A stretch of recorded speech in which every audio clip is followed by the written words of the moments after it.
early. Welcome in, everybody. He's just showing off T. now. Schmid, Lumberjack, Wolfen, Rattlecan. He's just showing off now. I'm showing something. This is not that kind of channel. This is Jason, if you all didn't know. Welcome in, everybody. We are so glad you are here today. I'm refocusing my little camera here for Jason. And there we go. And there we go. Nope. There we go. No Tannenbaum.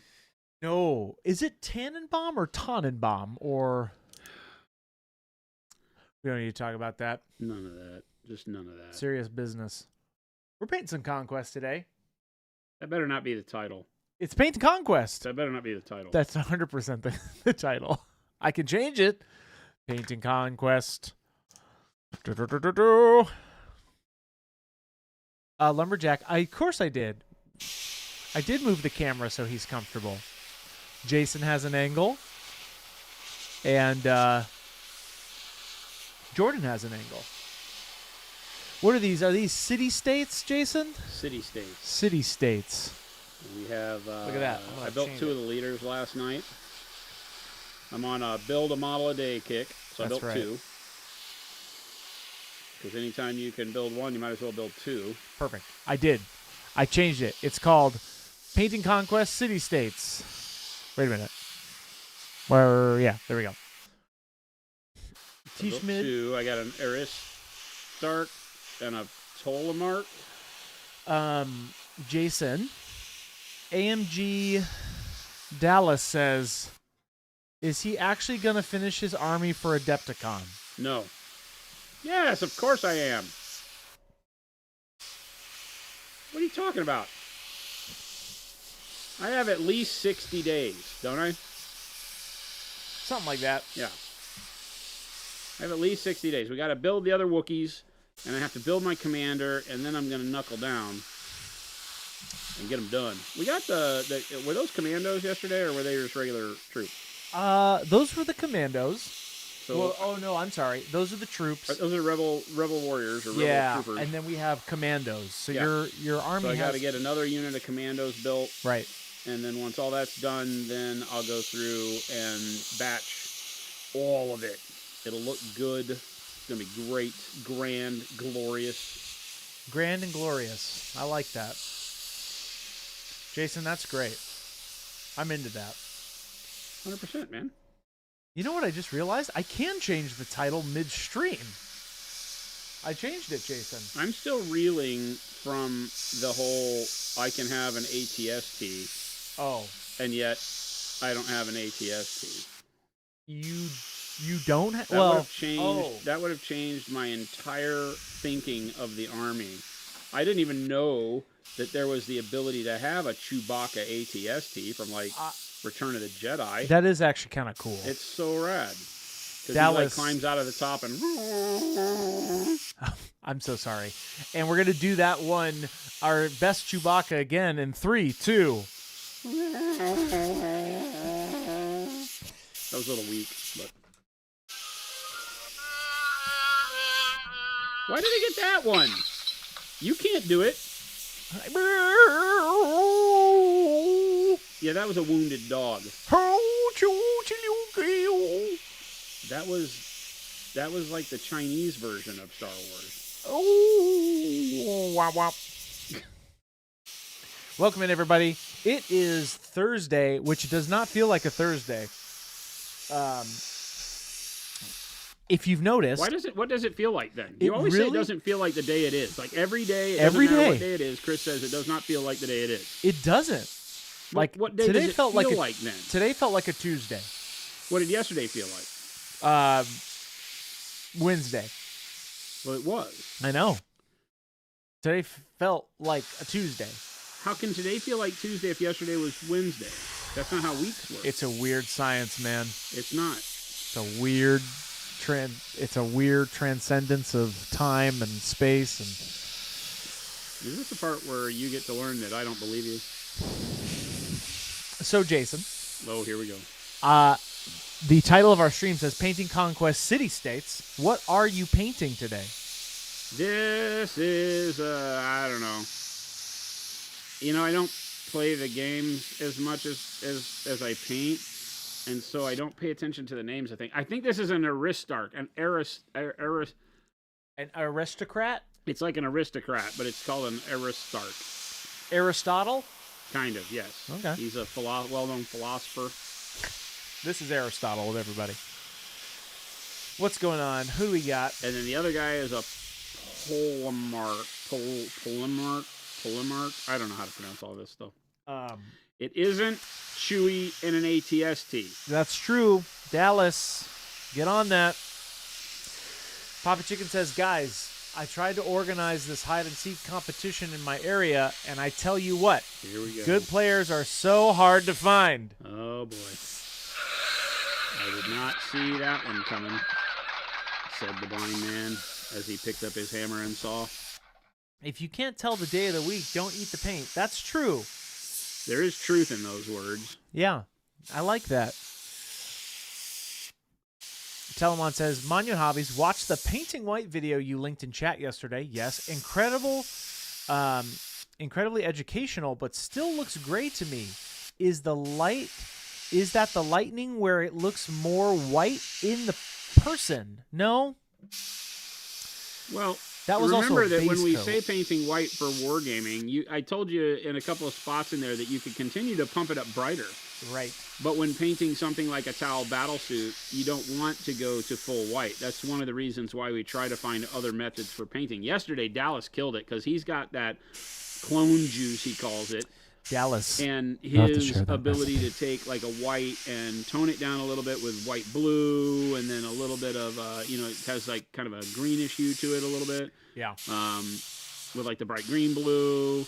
And anything you can do to keep the brightness of the color, but add in nuances that make it, sometimes move towards gray, sometimes green, sometimes blue, whatever it is, Yeah. will bring life to white, because white is very rarely pure white. And then it's just a matter of, okay, how dirty do you want your thing to look? When we paint wargaming miniatures, a lot of times, perfect bright white doesn't make any sense, because we don't spend a lot of time painting stuff that's super clean. Right. At least I don't. There's an argument to be made that you could paint things being clean. Our Discord challenge this month is exactly that. Yeah. How do you take something and make it look clean? Because we do paint dirty so much of the time. Right? We talked yesterday about how Chris likes to take olive flesh and do it as a dry brush at the end of the model. Yep. That gives it a dirty look. Yep. Mm-hmm. And so what do you do to not achieve that? And yeah, you could brighten that up. You could use more of the transparent white on it. Yeah. Up to you. Telemon, hopefully that answers your question. You can replace transparent white in the whole thing that I did with just titanium white as well. Oh, okay. Do you think that'd be brighter? It'll bolster up the brightness for sure. Oh, show. I mean, this guy's pretty cool. Yeah, they're pretty cool minis. I like the scale. It's why at the end of the show, it's like we didn't really talk about Star Wars Shatterpoint yesterday much. Jordan has painted some Shatterpoint models on here before. Yeah. And the Shatterpoint scale to me is great. And it's very similar to this. This is Conquest. Yeah. And I really enjoy the scale. Probably because I'm getting old and my eyes don't work as well. Yeah. But I just love this scale. It's very... this scale, where you're at like that 32, 35 millimeter, allows you to keep a more realistic anatomy. You don't have to go to that heroic scale where the hands are really big and everything's really big, because the overall scale grows to where now a spear haft can have some heft to it. It doesn't have to be super skinny like it does at like Space Marine size. Right. Because when you look at this guy and like your Primaris Marine, right, this is just a normal dude. Yep. And he's taller 100%. than a Primaris Marine. So I really, really like this scale because of what it does for being able to have the freedom to sculpt details in that don't feel overly chunky. Right. But still allow you to paint them like overly chunky stuff. You can still get a really good job of just dry brushing on miniatures like this, using washes. So, if you haven't seen, if you're struggling out there with scale and, doing all that, go check out the Star Wars Shatterpoint stuff. They have some really, really cool units for Shatterpoint too. Ogre says, Jason, how do you spray fine details with an airbrush? Mine keeps clogging regardless of pressure or thinning slightly with water. Are you always doing paint, or you feel like you're spraying air sometimes without the paint too much? That'll do it. That's a tough question, right? Because I don't do anything special. Ooh. Like whenever I have something that just works, like what I'm doing, I just have been spraying for a long time. Yeah. But I'm not doing anything special here at all. I'm not pressing the trigger and letting a lot of air flow through the brush without paint, because if there is any paint on the needle, which with priming there always is, the air without paint part will dry paint onto the needle. Yeah. Uh-huh. And I'm feathering a lot, so I'm not putting out huge amounts of paint, so there's not like a whole lot of paint that's left on the needle at the end. You can see how I'm just kind of feathering paint on here because I'm priming. Normally, when painting, you'd be putting a little bit more color on this for like base coating, but this is the way that I prime to where you can still see a lot of the model color through it. Yeah. And that's intentional for priming so that I build up tooth, I get a lot of coverage, better grab from the paint. This is how you would prime an automobile. Mm-hmm. Hey, Orc Pride, thank you so much for that sub. 107 months. I'm not even that old. How's that possible? Somebody's lying. That's crazy. I'm only 55, about to be 56. There's no way there's somebody who's been here for 107. William Brock says, "What's up, guys? Love watching the videos and caught the stream for the first time on break the other day. Haven't hobbied for a while, but Jason is inspiring for sure. Cheers." Hey, Thank awesome. you. We love to hear that. That's why we do I love this. that a little bit of my energy might rub off on you, because lately I have a lot of it. Right now is the time where I'm the champion of getting people amped up about getting paint on models, building models. Like I said, I'm challenging myself to build a model a day. Yesterday I built 2 just in case I slipped today. Or Ogre says, "Not sure. I am new to airbrush. I'm not having trouble priming or basing, only if I go close for detail." And it's not spraying? No, it is spraying. So maybe it's like trying to spray finer details. I think that's what you're asking. Let me know what the problem you're seeing is. Because if you're getting close and you're having spider webs, then you got too much pressure. Maybe it's your finger, like being able to control that, maybe? Yeah, let me know what the actual problem is. Like when you say you're having a hard time with close-in detailing, let me know what's happening. Keeps clogging regardless of pressure. It shouldn't clog. You're doing something different. It's drying out because really it's fast. clogging. So my thinking is that when you're doing the detail, you may be butt puckering a little bit and spraying air without paint as you line up the gun to make sure you don't get any overspray. It may just be a little bit of a tension thing. Would be the first place my brain goes, right? Like you're a little bit more timid when doing that as opposed to just pulling the trigger and spraying like when you base coat. Because if you're not seeing clogging and problems with base coating and priming, that's because you're not afraid of it. You're just pulling the trigger and spraying paint. With detail, you got to get to that point where you're able to pull the trigger and spray paint. Yeah. And then you won't have any clogging. It'll be just like painting anything else. I think that's the disconnect. That would be my guess. And that's perfectly normal, right? You're getting set up to go in and like do a small part of the model that could mess up areas around it, and it's very normal to kind of spend more time lining up the shot, so to speak.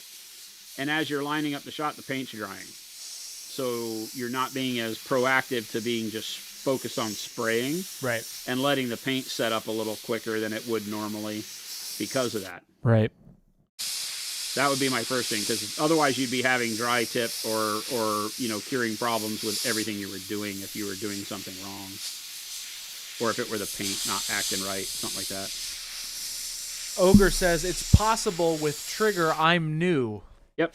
Yeah. I mean, that's what I think, and that's not a problem at all. Don't worry about it. I think just get, what I would do is pull aside a card, a paper towel, something you can practice with, and just practice getting close to it. Yeah. And immediately going from, like, here, right, just with a paper towel, like immediately getting close to it and immediately going from press to paint, right? Because you can press and get air and then pull and get paint, right? See how fast you can go in that motion, right? You just kind of spurt it, right?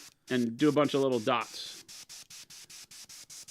And get a feel for how much paint is delivered when you do this, and you'll see that it's nothing to be scared about, right? Generally, especially if you're thinning, there's not enough paint coming out for it to really matter. And then you'll know that you can get close and still be confident to go in and start spraying, and then kind of move the brush around. So if you get in close on a paper towel or something, I'm about a half an inch away from the paper towel right now. Getting close, do a dot, right? I've got paint on the tip of my needle here. So every time I'm hitting the air button, I'm getting a little spritz of paint. Clear that out real quick. I mean, that's a good tip right there that you just said. Like, make sure that tip is clean. Yeah. And then when you press down and you get real close and you pull back enough to get a little dot going, then start moving the brush in a circular pattern to make the dot bigger and bigger and bigger and bigger while holding the brush at the same distance from the model. So you'll notice your wrist has to start making bigger and bigger swoops, but you'll start to get a feel for how much paint is put out on every little square iota of model as you do this. And what that will teach you very quickly, if you continue to do this, just do it in a square, and then maybe do a square, right? You can get in close, and you can kind of do a little square pattern, and then enlarge that and try to keep the shape. Just outlining the square bigger and bigger and bigger each time you go around, because this will show you immediately how much your overspray hits when you're this close, right? And how much paint is delivered as you go through and make each motion. And you can do all sorts of things. You can do a triangle, right? You just kind of go in here and set up a little triangle and then do the same thing. And that'll help get your hand-eye coordination going with how the brush moves and how it delivers paint. But I think what you're really trying to look for is just how can I very quickly get comfortable with the amount of paint that's coming out so that as I go into tight details, I'm not afraid to just pull the trigger and go. So if you're doing the cheek on a model, you just get in and very quickly just kind of go in and do a quick highlight on the cheek. And great segue question from William Brock. On the topic of airbrushes, mine always sputters even if only water is sprayed. Any ideas on sputtering? It's it could be a bad valve that is causing it, a bad compressor that isn't delivering consistent airflow can cause sputtering, or more likely than either of those, a clog. You may think you've cleaned your airbrush, but you still have paint clogging it up someplace. Dried paint is a real bear to get out, so you need to maybe put the nozzle into a needle cap and the brush body into like a cup of simple green with water. Let it sit in the soap for a while. Don't agitate it, just let it sit. Sometimes for a day if you've left paint in it for a long time. Ogre says, thank you. Yeah, definitely. No, these are the things that you have to work through as a beginning airbrusher so that you kind of get used to the tool, how it works, what to expect from it is the biggest thing. So that it's not your enemy. Yeah. Sounds silly saying that, but the airbrush is your friend. You just have to know what to expect from it given what you're asking it to do. Working close means that your overspray is going to have a bigger impact because it's going to be more opaque, right? More vibrant overspray. So you got to learn how to steady your hand in close. Mm-hmm. You've got to learn how to move the brush like I was showing. That's why practicing those shapes and growing them is a big thing, because you don't want to, if you're in close, I really need plastic to show this off. Don't you have one of those cards? Like this. So if I go in close, right, and I just spray a little dot, right, and I just hold the brush there, what happens is you start to overload the paint, and you get this puddle. And that puddle will create texture. See how it's got a lot of texture in it? Yeah. Because there's too much paint in that one area. So the paint itself is building up dimension. Whereas if I do that same circle and I just kind of go in and instead of just holding it still, I do this and I move the tip around in a circle, right? I can paint the exact size circle, right? Yeah. But now I don't have all that texture if I can get the light to hit it, right? Well, yeah. You can see the buildup of paint wet around the edge there where the puddling is, and there's nothing on this side because I'm able to do the same thing. But I kept the brush basically wiggling around, if you will. Yeah. Right? And you need to get good at being able to do that little wiggle in the tighter spaces so you can do small areas without building up too much paint, because eventually at certain pressures you'll get it to where it like spider webs out, right? Well, it's not spider webbing, but it's making big puddles of paint. Yeah, I mean, even this example that you just showed here, that makes sense. Yeah, versus that one. So those are the things you really want to focus on trying to learn with the airbrush, is how your hand and time staring at the same area and how much paint flow comes out when you pull the trigger at a certain point. And just practice. Get a piece of cardboard, plastic card, whatever you want, paper towel, The paper towel isn't going to show you the overspray the same way or the puddling and pooling that plastic will. So I always recommend getting an old model, and just practice on it. Practice doing small details and working in close until you start getting comfortable with the fact that, okay, when I press like this, paint's going to come out. Yeah. And you have to be ready hand-eye coordination-wise to let your finger off the trigger when you get as much paint as you need. Yeah. That's a big problem for a lot of people, is that they paint and they get the paint where it goes, and then they continue to hold the trigger down and they overspray. And Jason uses 22 PSI.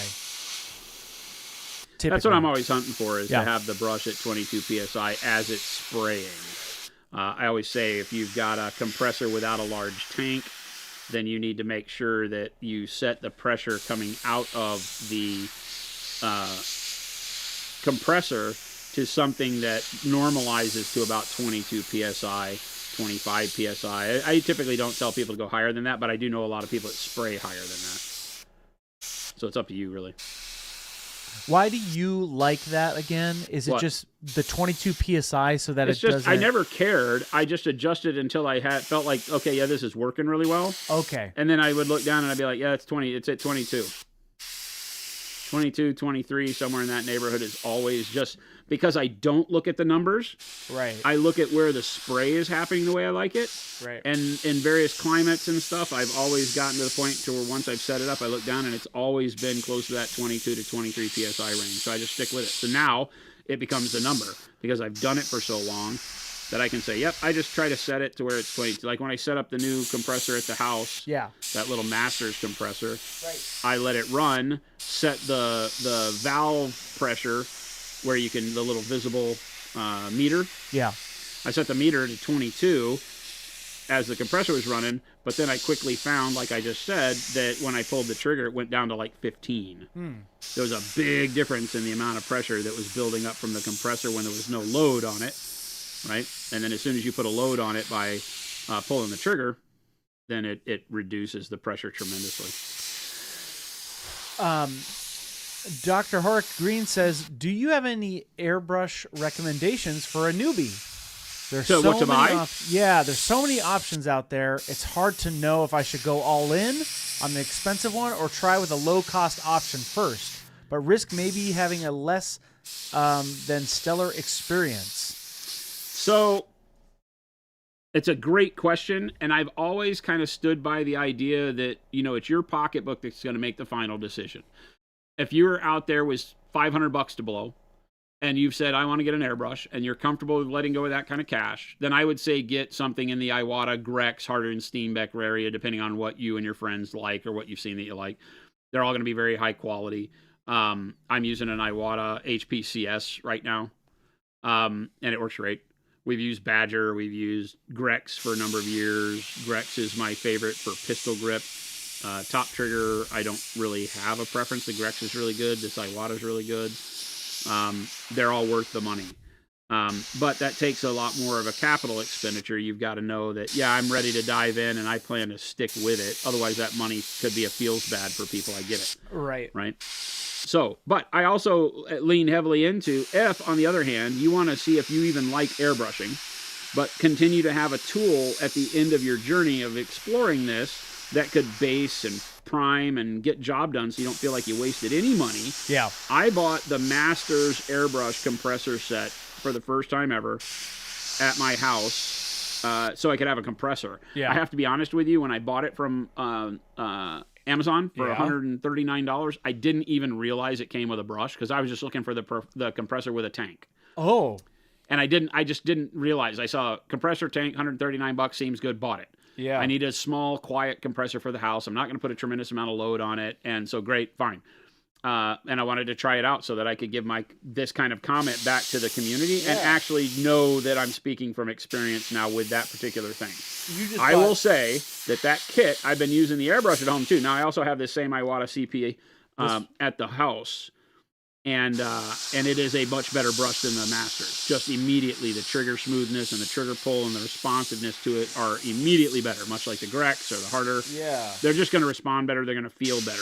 Okay. But for what it is. I would not have a problem teaching people if I went to a class and all they had were that master's brush set up and I had to teach people how to airbrush. I would 100% be confident in that class showing everybody how to airbrush and know that leaving they would get the right idea and would have good skills Nice. after. So that being said, if you want to spend $139, get a brush. It came with the airbrush hose, the compressor, and everything. I highly recommend the Masters one as a starting point.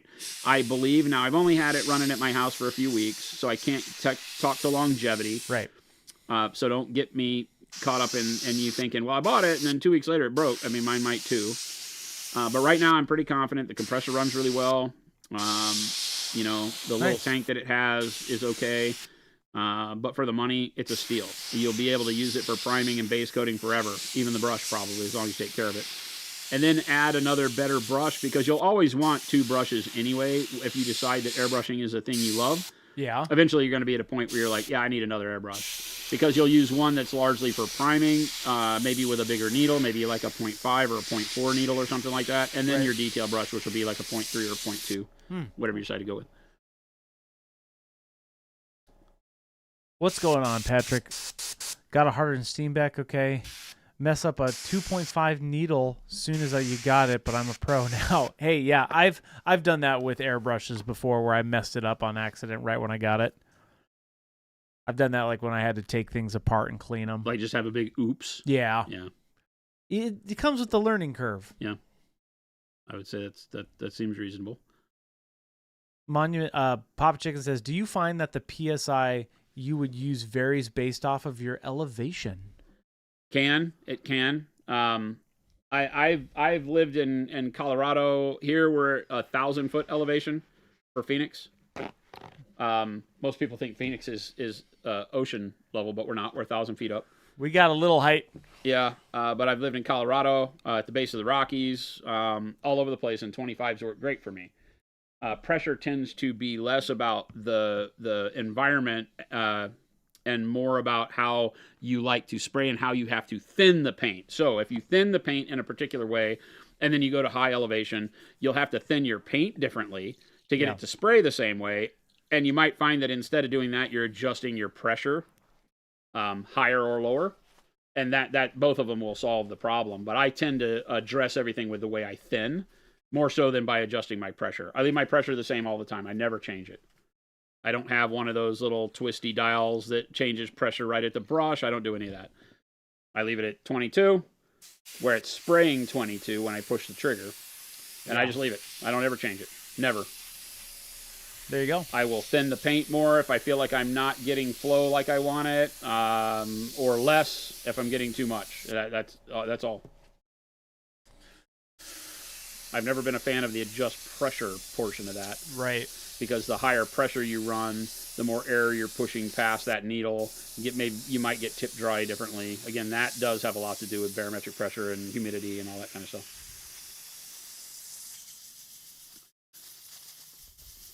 So, let me go back up here. Try playing Civ. Wad says, tried playing Civ 6-2 late last night. Hope you're well. Civ 6.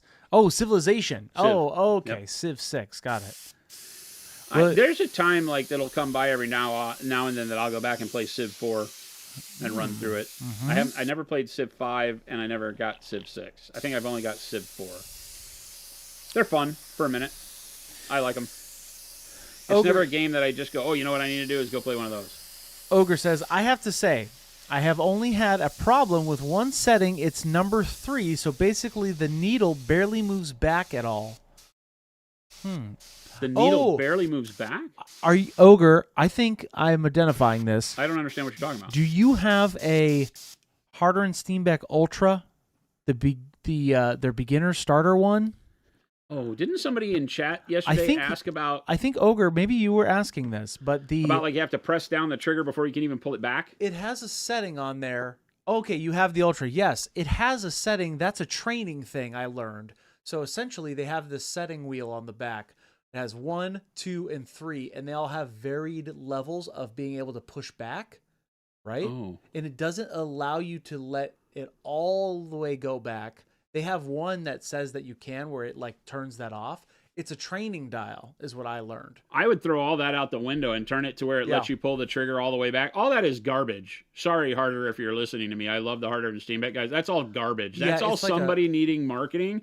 Take that off. I will give you an idea. When I train people on airbrush, and I've done this for years, you'll notice that a lot of my airbrushes, I don't even leave the tailstock on them. And the reason for that is that the Grex tailstock has the similar thing. The Grex tailstock has this deal that you can screw in. And as you do, it creates a situation where the needle can't travel as far. Because the further this is in, the less the needle can go back. The more you back this out, the more space the needle has to travel, see, because it physically backs it out like a screw. Yes. So now the needle can travel further, and by traveling further, opens the aperture up more. I have never talked to a single person other than I had a buddy that did photo retouching. He used this with particular brushes. He had brushes that were set at different distances. Yeah. So that he knew he could just, because he was working quick, it wasn't a training wheel. It was that he could pick that brush up. No, it was numbered. He could pick that one up, and he painted the entire time by just hammer back. He pulled the trigger back as far as possible, and he left them in at certain levels to where he knew if he picked that brush up and hammered it back, it would only go to a particular aperture level. That makes sense. So that I understand it for, and that makes sense to me. Maybe, but we don't paint that way. Take these things off. I take the tailstock off of mine. I would do it on my Harder and Steamback. The Iwata doesn't have that, so I leave the tailstock on just because it protects the end of the needle.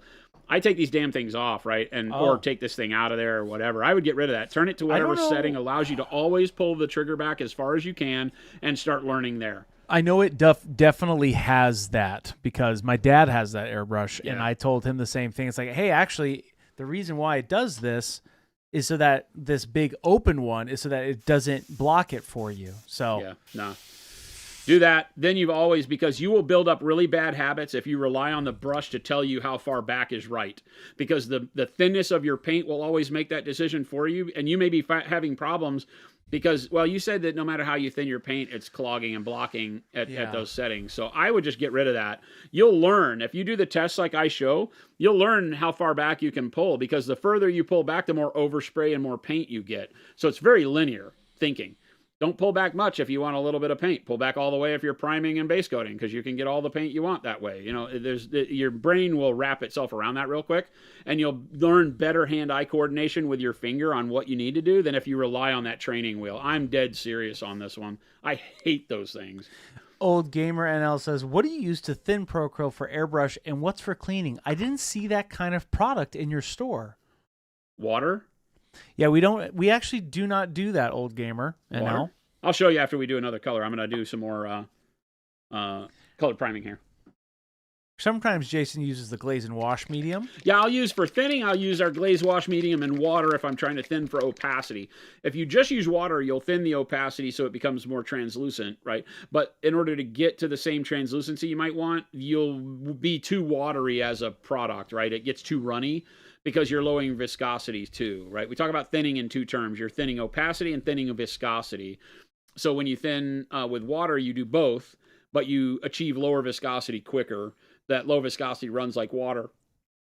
That can cause a problem when you're working in real close for some people, because when you go to get just that little spritz of paint, it can thread out in what we call spider web because it's too watery. It hits the surface and runs immediately if you're not really good with the airbrush, because if you just leave a little bit too much air blowing on that, the air blows the paint to a place you don't want. So to add a little bit of flow improver, or in our case, our glaze wash medium works as a flow improver. So you can add a little bit of glaze wash medium, drop or two of water, boom, you're good to go. Now you've got the thinness for opacity that you want and the flow you should want. So typically when I'm thinning, I do that. There's occasions where I take the transparents and just add a bunch of water to it, because they already flow really fast anyway. They're almost like water right out of the bottle.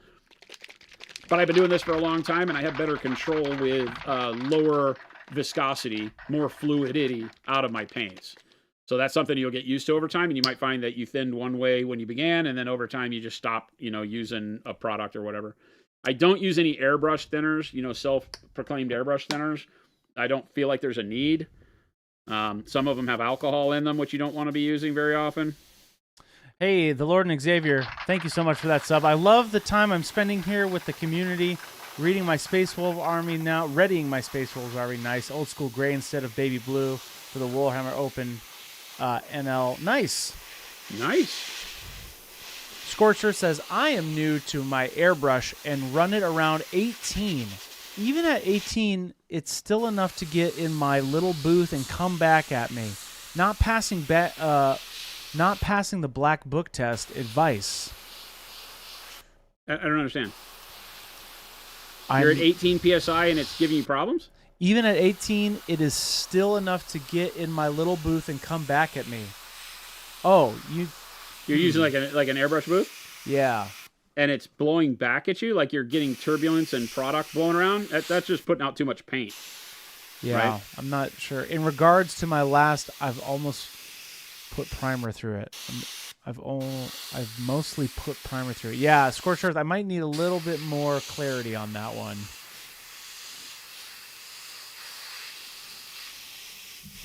Yeah, I mean, I'm not telling you to run at 25 psi. I was just asked what I do. If you think 18 works for you, remember that depending on the compressor you have, it may be lying to you too. Yeah. A good regulator and valve. The one thing I will tell you about like the Masters, you could buy the same compressor 2 times, set it exactly the same, and get 2 different outputs.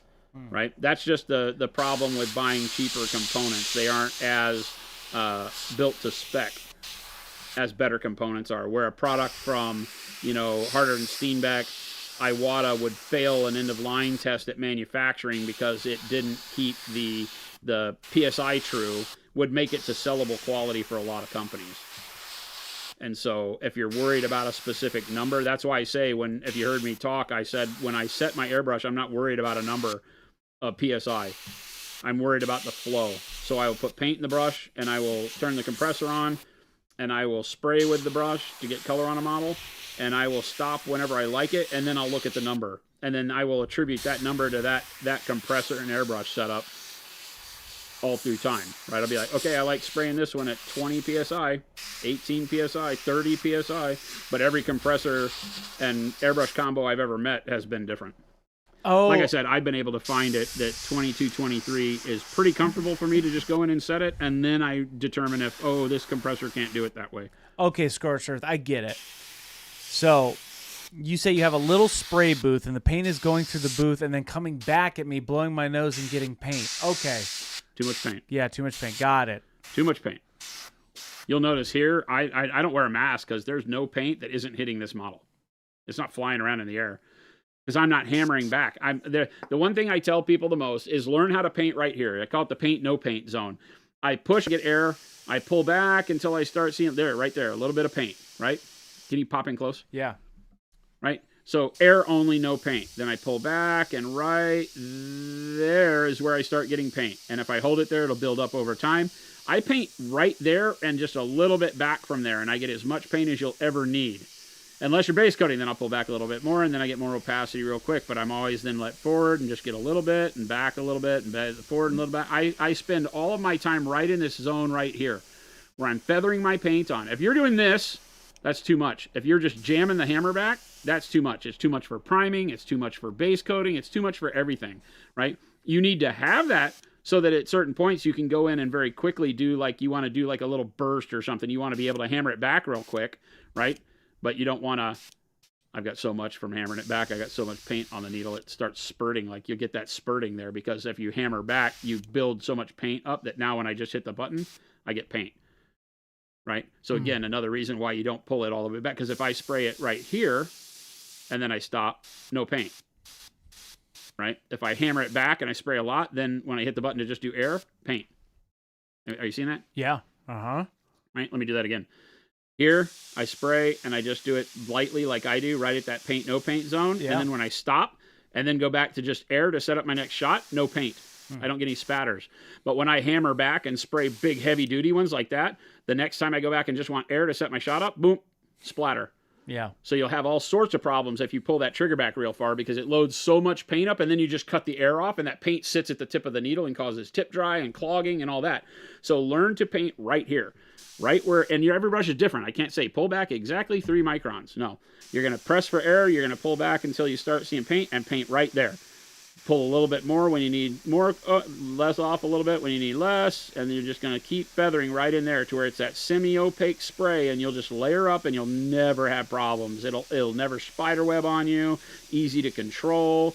right? You can just stay right in that zone and go back over the same area a couple of times. You'll have very consistent blending, all that. And then when you go back in the next time, you never have extra overspray on your tip either. Yeah. So you won't have as much tip dry, none of that. Zeth, So one of your problems could be you're just pulling back too much. yeah. Getting too much paint out causes all sorts of problems. Zeth, Basically, when you're doing it and when you have color like this, like I already have the color on the model, so what I'm looking for, and I don't know if I can show this, is I'm going to be looking for the surface to get wet. Okay, there. Can you see that shine? Uh-huh. Yeah, see it? So all I'm doing is pulling back until I see the surface get a little shiny. Because, you know, if you're doing a second coat, you won't see paint hit it. The only way you'll notice it is because it gets wet. Yeah. So you want to make sure it just gets a little bit shiny, not wet, right? And your brain will start to acclimate to that to where you're never really pushing too much paint through the brush. Huge lesson to learn with airbrushing is to paint that way. If you just hammer back on the brush, you will always have problems.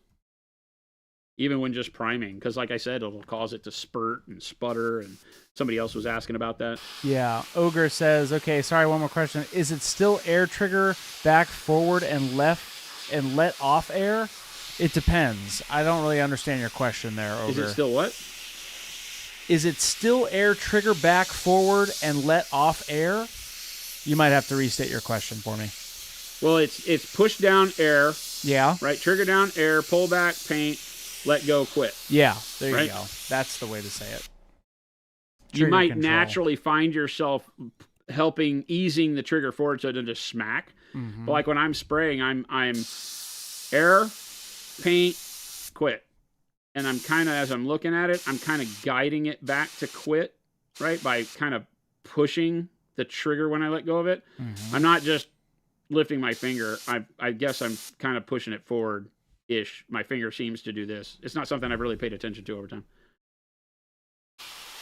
Zethlin, would you airbrush in the same room where your dog or pregnant wife was also around? I have a good spray booth, but I still don't trust it fully to do it when they're around. Sure, I mean, that's up to you, right? I agree with you 100% in the concern, right? Having any type of airborne particulates, solids, or anything like that is bad for your lungs. Yeah. There's not, in the world of synthetic pigments and such, I'm not going to say there's no bad chemicals in them. They're non-toxic, but they're not meant to be breathed in. Right. What your lungs don't like is foreign objects in them. And foreign objects include everything, including breathing in dust, sawdust, all that kind of crap. And so, you know, spraying in a room for a long period of time can create airborne particulates, and you don't want your dog or pregnant wife or anybody, you, breathing that either. So no, if you're doing it in the same room, I would always suggest just smartly saying no. You should probably airbrush with a mask in a room without anybody else that hasn't made the determination to airbrush in there. I have a little air filter right next to my airbrushing station with an ionizer. That's the thing. The ionizers work great, right? They're I love it. ozone Yeah. ionizers, right? Mhm. They smell like ozone when you use them. Yeah. It Those works. things work great because they zap particles. You'll find, we were joking about this, Chris and I, on a stream not too long ago, because you'll find you'll have to dust your area more often because it will take 100%. particulates, not even the paint. It takes all the skin and dirt and all the stuff we don't like to think is floating in the air, charges that, I think, positively or negatively. It brings it down, alternates a charge on it, so they literally fall out of the air. And so paint particles won't hang in the air, dust won't hang in the air, skin won't hang in the air. Those things are great, but they make all of your surfaces very dirty. Frigid Phoenix says, I had a question. Do you have a workup for Imperial Fists on YouTube? I'm trying to figure out the best layering to achieve the mustard yellow of Imperial Fists for a friend. Always for a friend. Always for a friend. The things we do for our friends. What was the question? To do the yellow? An Imperial Fist workup. What do we have? We have, Baby J did one, a really cool Imperial Fist workup not too long ago on one stream. I can actually post it for you, Frigid. That's awesome. I remember that one specifically because it was, it was when Saturnine came out. Well, that's right. Yeah. This one's actually a pretty good VOD on that. That was... Oh, here, let's show. People were asking how I clean. Yeah. So I'm gonna pop zoom back open out. oh, no, I just do it down here. Yeah, that's fine. Right. So I literally, once I'm done spraying, I'm done spraying, and so the brush just comes over to my clean out Tupperware. I have an eye wash bottle, and I just spray it down in there and then dump it. Notice how my finger is never on the trigger, right? I'm never blowing air through the airbrush at this point. I'm just using the eye wash bottle to throw 4 or 5 little cupfuls of water down in there to get any loose particulates and wet paint out. Then I'll take my paper towel and I'll put my paper towel down in there and I'll get out all of that ring of paint that acrylics leave, right? Because there's always like a dark ring of paint or light ring of paint, depending on what color you're using. Dark ring of paint out of there on the paper towel. Now there's no paint in there. It's nice and clean. Yeah. Still no finger on the trigger. No air through there. Water. I'll flush it again 2, 3, 4 times. I never really count, but I just keep doing it like this. Okay? Then I'll put it in there. So now I flushed it, say 8 times. 4 before cleaning it, and then 4 after cleaning it. And now I'll take it over to the paper towel, and now I'll spray. And so now I'm pushing water to get all of the paint that's at the tip of the nozzle out, but I shouldn't get a whole lot. Certain colors will be a little more tedious to get out because they just have more pigmentation, and depending on your paint. But I'll run that whole cup of water through here. I might occasionally, once the water gets down low enough, I might occasionally just kind of bump the paper towel here and backfeed it a little bit. You don't want to do this too much because air and water both go the path of least resistance. There is a seal right here, and over time that seal will become the path of least resistance rather than the water in the cup. So just be careful with that, all right?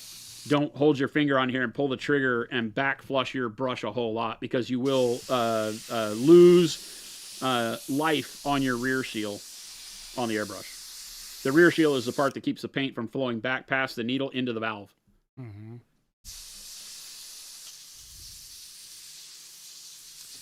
Now, Jason. Then I'll flush again. So after I've run a cup of water through there, again, I'll flush it 2 or 3 more times because it might have loosened up some gunk, right? And then I'll very quickly do 1 more through there. Mm-hmm. And I shouldn't be getting much color through, like none, right? So that's good. And when I see that there's no color, I might horse the trigger a couple of times. If you do it like this, it'll get anything that's at the tip out pretty quick. But there's no color coming out of that. So then I'll just dump it and I'm ready to go. That's it. Ta-da! That's cleaning. That's cleaning between colors, and if you do that religiously, you rarely have to deep clean your brush. Doesn't mean you'll never have to deep clean your brush, but you rarely have to. Mo says, Iwata recommends to never backwash their brushes, by the way. Yeah, you shouldn't. That's why I said you can do it like once, but you shouldn't backwash your brush. I know Vince and I and other people like to do it, and there is a thing that it does good. It back flushes that paint that's at the very tip, but like once, twice, tops. Because it limits the life of that seal in the back. Because as soon as you get water past that seal, you wind up with a problem. Yeah. Rocco, we use a California air compressor, but I mean, heck, any 1 gallon, he uses the Master at home. No, I think the Master is a 2-liter tank. Throw a dart at a dartboard and pick a air compressor at that point. They're all kind of similar, those little 1 gallon ones. They're all made in like the same 2 factories. Yeah, you can go and buy the same, just different branded one. But yeah, I use a little Fortress one I got from Harbor Freight at home. A lot of good airbrushing questions today. Now, somebody was asking about that red workup you did on those models up there, Jason. Yep, this is the same workup that I'm doing on these guys, although these guys won't have any red on them. Perfect. I'm just using the same base colors. Yeah. And I do have 1 more of those that I will have to paint. The leader of those is called Eidolon, and I will have to paint him. I don't have him built. Last night I looked at the model and I wasn't into it, so I built these instead. He does not use thinner. He sometimes uses glaze and wash or water to thin. This is no thinning at all. Yeah, this is a primer. Okay, so that's a lie, and I'll tell you why it's a lie. I don't use thinner, but I just clean the brush. And so there is a leftover bit of wetness in the brush after cleaning that will be in there that will thin this paint a bit. But not like I put it straight out of the bottle into here, so no, it's not really meant to be any type of thinner. It does by virtue of just adding wetness. Yeah, the airbrushing, I wouldn't mix your paint by back flushing. Never. No. Never. DFB says I don't care whoever's telling you I've seen so many people that mix their paint. No. Yeah, no, you don't want to do that. As a matter of fact, I typically try to mix my paint outside, every now and then, if you're doing a quick addition of like tint into the bowl, mixing in the bowl is okay. But remember that if you're mixing in the bowl, you have a shot to push something down there and put a kink in your needle. Yeah. Because the needle goes through this open area with no, it has no stabilization once it comes out of the back of the body and into the nozzle. So if you're jamming something down in there to mix, you could put a little kink in the needle. So mix everything outside in a cup and pour it in. You see, like, Angel Heraldez uses the blister packs from Miniatures. William mix paint in and pours it in, whatever you got. You know, I use these little graduated cups that you get off of Amazon for $1,000 for like $7 or something. William Brock says, would backflowing the brush lead to sputtering? Maybe that's an issue I did a lot because Vincey V talked about how it's an easy cleaning method. And it is. It won't cause sputtering, I don't think. What it does is it causes the rear seal on your airbrush to fail quicker. Now, it's not going to happen overnight. It's just something that long-term for your airbrush is bad. It's one of those things that's like, hey, don't slam on your brakes in your car. You can slam on your brakes in the car if that's how you like to stop, but you will be going to the brake shop more often than me, right? So if you don't back flush, it's not going to ruin your brush. You're going to be doing service on your brush more often than I do. In ARC, you can use Pro Acryl right through your airbrush. That's what this is. These are the primers, but I will show you in just a second. I'm just going to take pale yellow and put it right through here. Yeah. For base layers. For when you want vibrancy, you'll see that I don't use thinning hardly at all.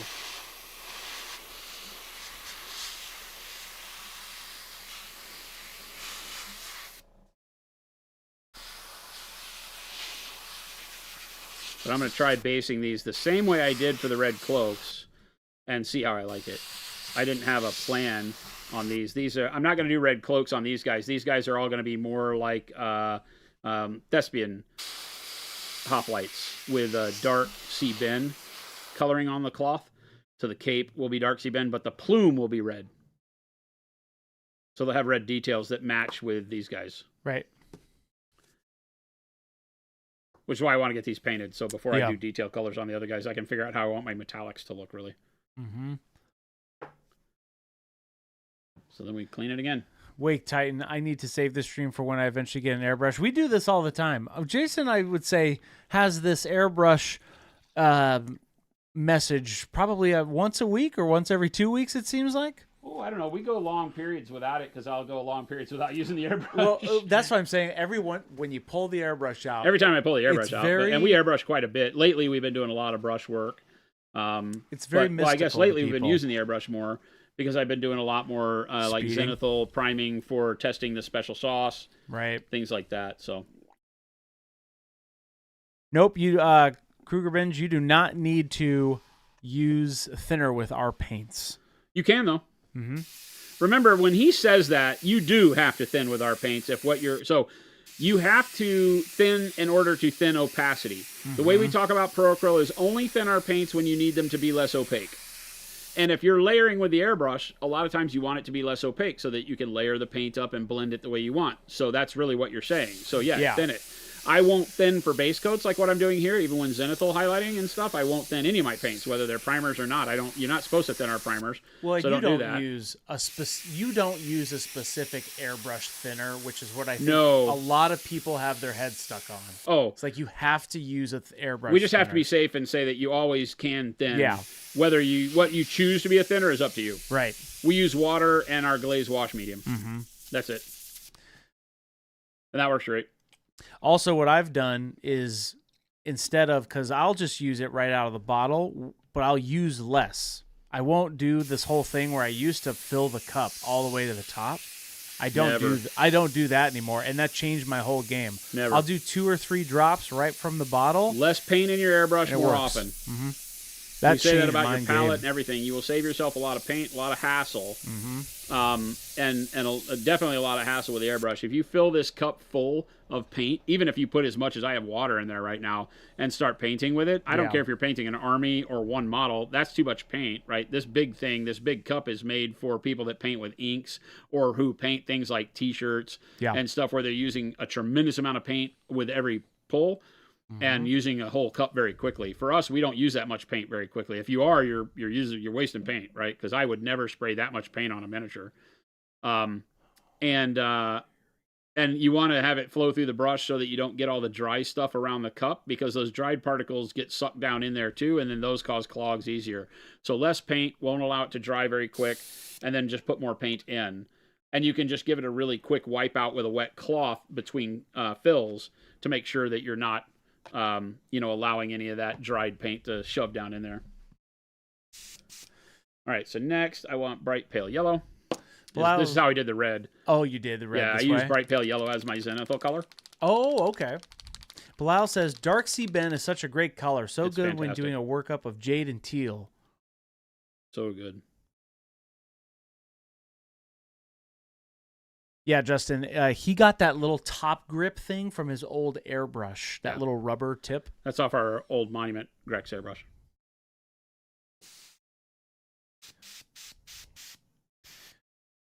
He is using 22 PSI right now.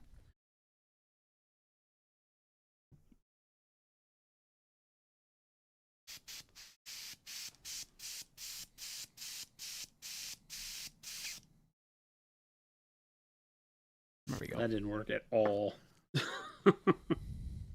Well, I love that my Iwata Neo came with a tiny cup. I definitely was bad about I'll just fill the cup. No, I'm telling you guys. Yeah, like a lot of these do. This Iwata CP it just has this one cup. You don't have cup choices. Right. If your brush comes with a cup choice, put the smallest one available to you on there and paint with that.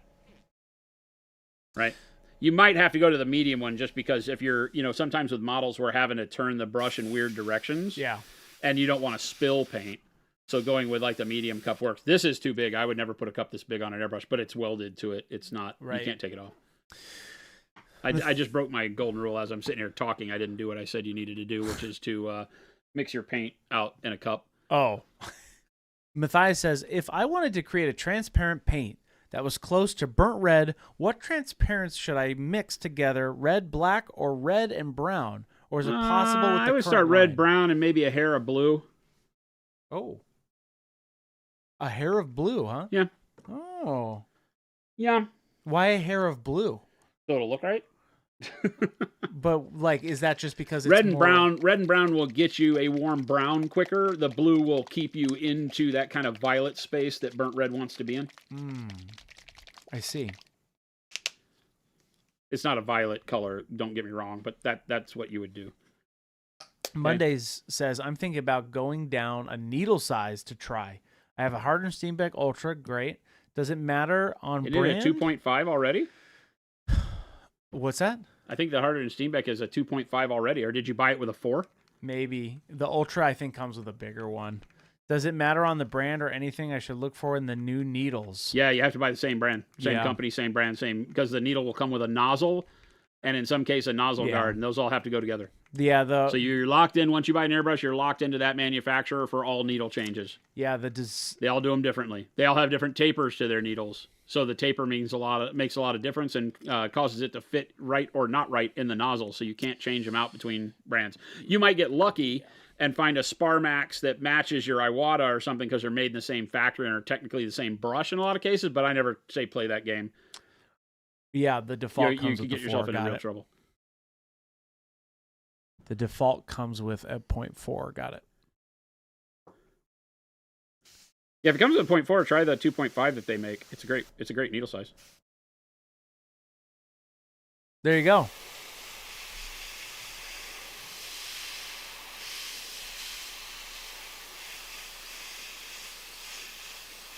Oh, okay. What are we going to do with this one? What one?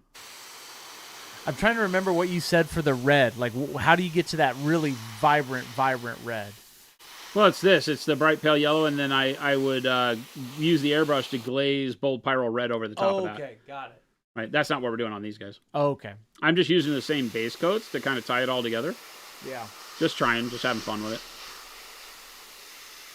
I don't know that it's going to make much of a difference because I'm going to go over this one with metallics, which we haven't seen on the other models yet. Zune says, he just use your glaze and wash medium? Yeah. Glaze and wash medium is what I mixed with this guy. Forsaken Painting, yeah, he's going to be doing some red, I think. No. No, not on these guys. Sorry. Well, I mean, I will on the little plume on the top of their heads. Yeah, but not sorry. much. Not this one. Fingy says, is it possible to shake paint too much? Will overshaking actually do anything to the paint? No. Nope. You can put it on a vortex mixer for too long. If you have, now, here's the misnomer. A lot of people think they have a vortex mixer when they have an agitator, like a shaker. You don't want to take paint that's in suspension and put it in a vortex. You want to take paint that's in a suspension and put it on an agitator, one that just shakes. Right, so they make those things that look like vortex, they call it vortex mixers, but you put it on there and it just shakes the bottle when you push it down. You want the one that just shakes, not the one that goes around in a circle. If you put these on like a centrifuge, centrifuges are meant to separate material, not mix material, really. I mean, I guess maybe they mix material too, but they separate stuff out. They separate heavy solids and stuff out. And a vortex mixer acts kind of like that. So what we're really talking about is a shaker. And you can't really over-agitate paint that I know of.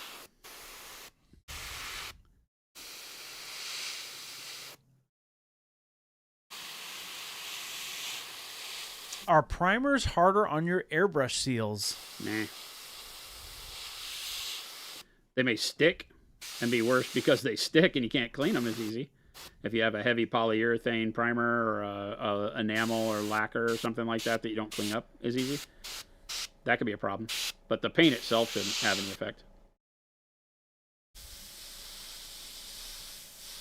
And yes, we are Color Forge North America. So somebody was asking about that earlier.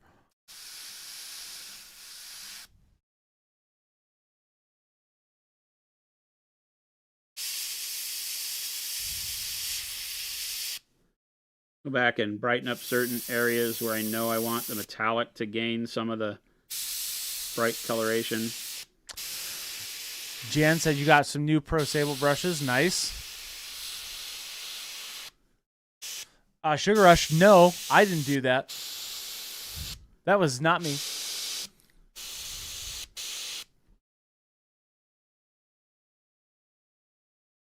Rock says, you said you aren't meant to thin your primers. Even the white, question mark? Even the white. Don't thin them.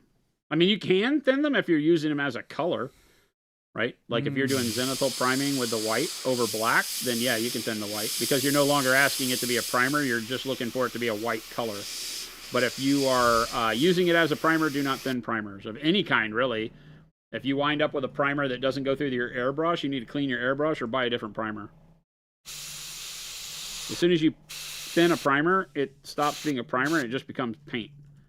And that's not what you're priming for. The primer is there to give tooth to your model so that the rest of the paint sticks better, and it doesn't do as good a job of that as you thin it down.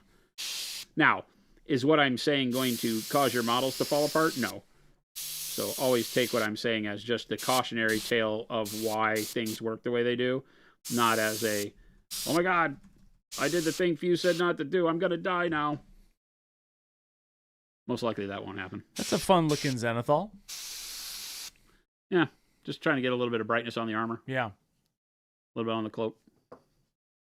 Detail painting with the airbrush, it's just, getting close. This is the bright pale yellow. It is thinned down. Right, yeah. So it's about 50-50 with glaze wash medium and a spritz of water to get the flow to be better. Because the glaze wash medium is like a paint. It's thick like a paint.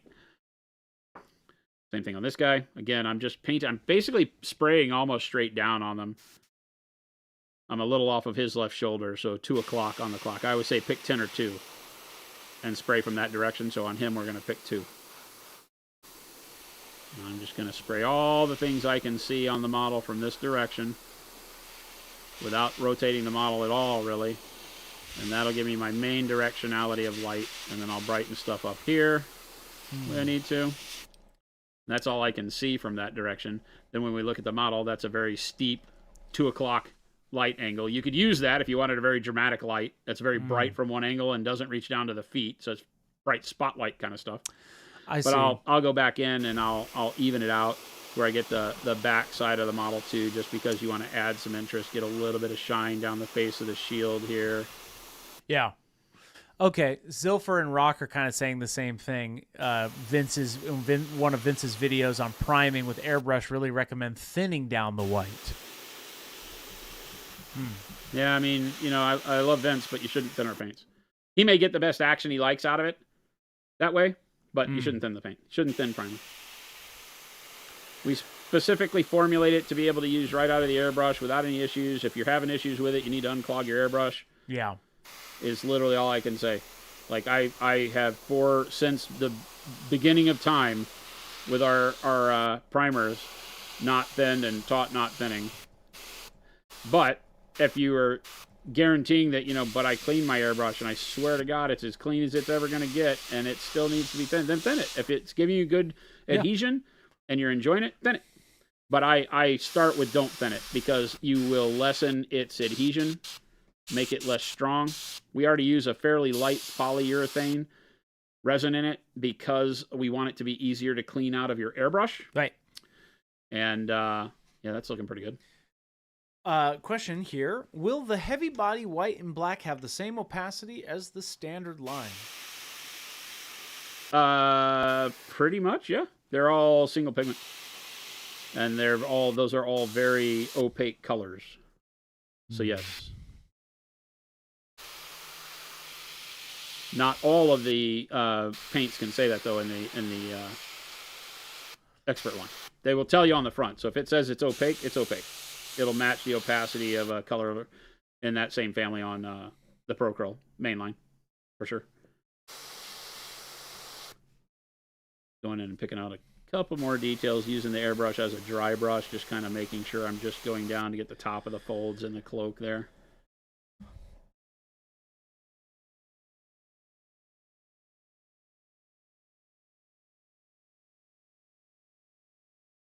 Ogre, yeah, I would, for photos, just going off of what you said, I would go look up somebody on Instagram called Just Add Magenta. He has a great PDF on taking pictures, and he puts it on his Instagram for free. It's a great PDF to get you basically started, right? You want a lot of light, more light than you probably think, so that you can see all the shadows you've painted in. These models have great detail on them. They are pretty cool. Those was the ones in your trunk. These were in the trunk. Jason, I know you don't want... I know you're like, hey, we can keep these in the trunk. Well, now I have to take them out of the trunk because everybody knows they can go rob my car and get a bunch of Conquest models. You mentioned... Thanks. You said this whole story like Jeez. Last week. You said this story. My car's going to get broken into and it's all Chris's fault. No, you literally said last week some dude put Conquest in your trunk, and I was flabbergasted that those are still in there. Yeah.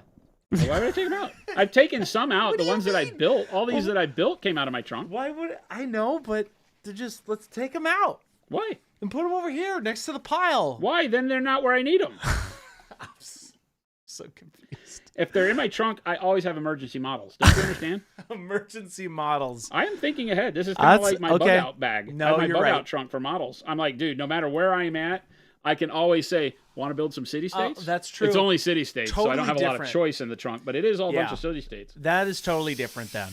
If you're keeping them in there as emergency models, I can actually get behind that. I honestly do. I keep them in there because I know that the city states army can go and I can either take it out and build it here, or I can go home and take them out and build it. Yeah, okay, that makes sense. I'm just like, I just left them in there. I'm like, no, let's do this. It's my storage. Frigid says, sees Jason on the road, has him pull over. I distract. Fiance gets in the trunk. There you go. I don't need another fiance. You better tell her she needs to get out of the trunk. No, fiance takes the You models. said gets into the trunk. No, it's not what it means. That's what it says. I Fiance know. gets into trunk. I don't need another fiance. I don't need this. Stop trying to give me your fiance. Oh, wow. It's the opposite of what was supposed to happen. You're supposed to steal my models. See how that changed my whole perspective on your emergency models. You should have led with that. I have emergency models in my trunk. You said I just Why left is this any of your business? I want them out. It's just add magenta. Just Add Magenta needs to hire me as his spokesperson. If the FBI is watching this stream, I would really hate it if you pulled me over and dumped a bunch of models in my trunk. That's what he said last week. Justin says, is there a zenithal technique for OSL? Sure. I mean, kind of what we're doing is so. Let's talk. That's a great question, right? To frame it in a way that I hope kind of drives it home is that OSL is simply defined as object source lighting, right? Mm-hmm. So, meaning that the object, right, is being lit by a source. And so that source is usually used in terms of like direct. So a lot of people would use in like art would call it direct source lighting or like DSL, right? So you would have it be that I have a direct source that's lighting this model, right? Our light source right now is kind of coming from here on these off of the 2 o'clock, the left shoulder, right? So all of our light is here and all of our shadows. It's darker on this side of the model than it is from this side of the model, right? So that directionality sets it up. So the OSL that we have on the model we've done, and that's the sun. So the sun is the light source. The sun is the flame, and it's lighting this way. So you're already, zenithal is already OSL. Okay, now I don't mean to say that it is dramatic OSL, because there's a difference. But I want you to get in your brain, you already know how to do OSL highlighting if you know how to do zenithal highlighting. Is that go home? Does that drive that home? That makes sense. Okay, mm-hmm. Because the sun is just a light source. It just happens to be the only light source on the model. So now it sits like this, and you're ready to go. You can take a picture of this and know where your brightness and darkness need to go. You're already doing OSL. I just want to do that to empower you to know you're already doing this. You already understand it. You just are limiting yourself with language. Okay. So now when you want to add a second light source, how do you do that? That's what you're really asking. So I have this zenithal. How would I go in and say, okay, the shield is glowing? I don't know. It's a bad example because it doesn't have anything on it, right? Let's pull out the thing that we did the cheap OSL on the other week. Mm-hmm. Okay. So here we have sunlight, right? Just hitting it top down. Highlights on top, shadows on the bottom, yay model, right? But then we have a flame, this brazier over here on his shoulder. And so we want to have that light up the model. So what I do when if you're going to do this at the zenithal highlighting stage, you take and instead of the airbrush being out here, can you back out? Yeah. So instead of the airbrush being out here as the sun, because when you're zenithal priming or pre-highlighting, I call it, you're going to pick the direction of the sunlight or your light source. We're just going to call it sun for now. The sun. And what does the sun not do? It doesn't move around. Right? So you're gonna sit here and spray the model from this direction. You're not gonna move the model all around, right? You're gonna set up this relationship of light direction and model, and you're gonna spray the model like you just saw me do, and you're gonna do it like this. The sunlight is gonna come from this direction up here, and it's gonna cover as much of the model as it can. So then we have that OSL. Then when you want to go do a specific OSL, you're going to bring the airbrush. If you're doing it with the airbrush as a zenithal, you're going to bring the airbrush in, right? And this is no longer zenithal, by the way. You're going to bring the airbrush in, and you're going to pretend the airbrush is the light source. The light source is this flame on the brazier. So go back in close. So what I did here, and you can go back and watch this stream where we did this, is we took transparent white and we did like this. I said, okay, well, I'm going to act like the airbrush is the light source. So I went and put the brush kind of right next to the flame and sprayed over there because the flame would hit all of that. And I sprayed all that. And then I took it this way and put the airbrush right where the flame is and sprayed all this down, and it got paint as far as it would go down. If you're acting like you're the light source, then you just aim at the part of the model that the light source can see. And if you hit all the parts of the model the light source can see, then you're done. And now you have that dusting of light there, and that shows you where your OSL can reach. And it'll be faded as it goes out because that's what the airbrush does. It won't hit over here because it can't, right? You reach the apex of these skulls, so it can't go past that because that forms a barrier. It can't go down on the arm because the wood and all of this forms a barrier that it can't see downward. Plus the brazier itself makes it to where the flame isn't going to light all the way down without a bunch of shadows. Now we did what I would call poor man's OSL on this. I wasn't looking for it to be exact, but it's still the same idea, right? You're only lighting up the areas that the flame can see. So treat it as if the light source has eyes. Its eyes just look 360 degrees perhaps, but like a light bulb doesn't. A light bulb, well, I guess it depends on how small the plug-in area of the light bulb is. But once you put it in a housing, the light bulb only sees kind of out in a 180 degrees spherical, right? Because it's only seeing down. Yeah, it lights up the inside of the light can, but it really goes outward. So just treat it like whatever the flame or the light source can see, you spray on those things. But you spray from where the light source starts so that it fades out properly as it goes over a distance from the light source. As opposed to sitting back here and saying, oh yeah, the light can see all of this, and then just spraying it all, because if you do that, now you're putting light into shadows that are not correct. Because this light comes from right here. It goes over the top of the skulls. So the backside of the skulls would not have any light on them, right? So if you look at it from this direction, no light, because the light can't see any of this. You can see the light from here, but the light can't see this side of the model, right? Then as you start turning it, you start picking out the oranges and the yellows of the things the light can see, and that's how you get OSL. That make sense? Mm-hmm. And we'll do a lot more because I have a lot more of these guys have to paint, so we'll have some more tutorials. But there was in a stream not too long ago where I went through all that. Well, that's a good way of just explaining. And that was just, I mean, that was what, 15 minutes? Well, that was just a good way of explaining the concept. Yeah. I think a lot of people don't understand the concept, which was super valuable. So, perfect. hey, thanks, I man. hope all that helps. Hey, it does. That's why I recorded it. If I have emergency models in my trunk, thank God I don't have a truck or a big SUV. My trunk is big, but not that big. William's got a question. I'll have you read this one out, Jason. You have an Etsy model of a necromantis. She has hands coming from underneath. She is wearing a dress. I had an idea of a transparent silky material as I wanted a purple red kind of. So you're looking for like a transparent silky red material. How would you do that? I think. Oh, here we go. More questions. Summon effect on the hands. How would I do the purple red underneath with the jade mixed with the skin around the breast? The jade. What is the jade from? William?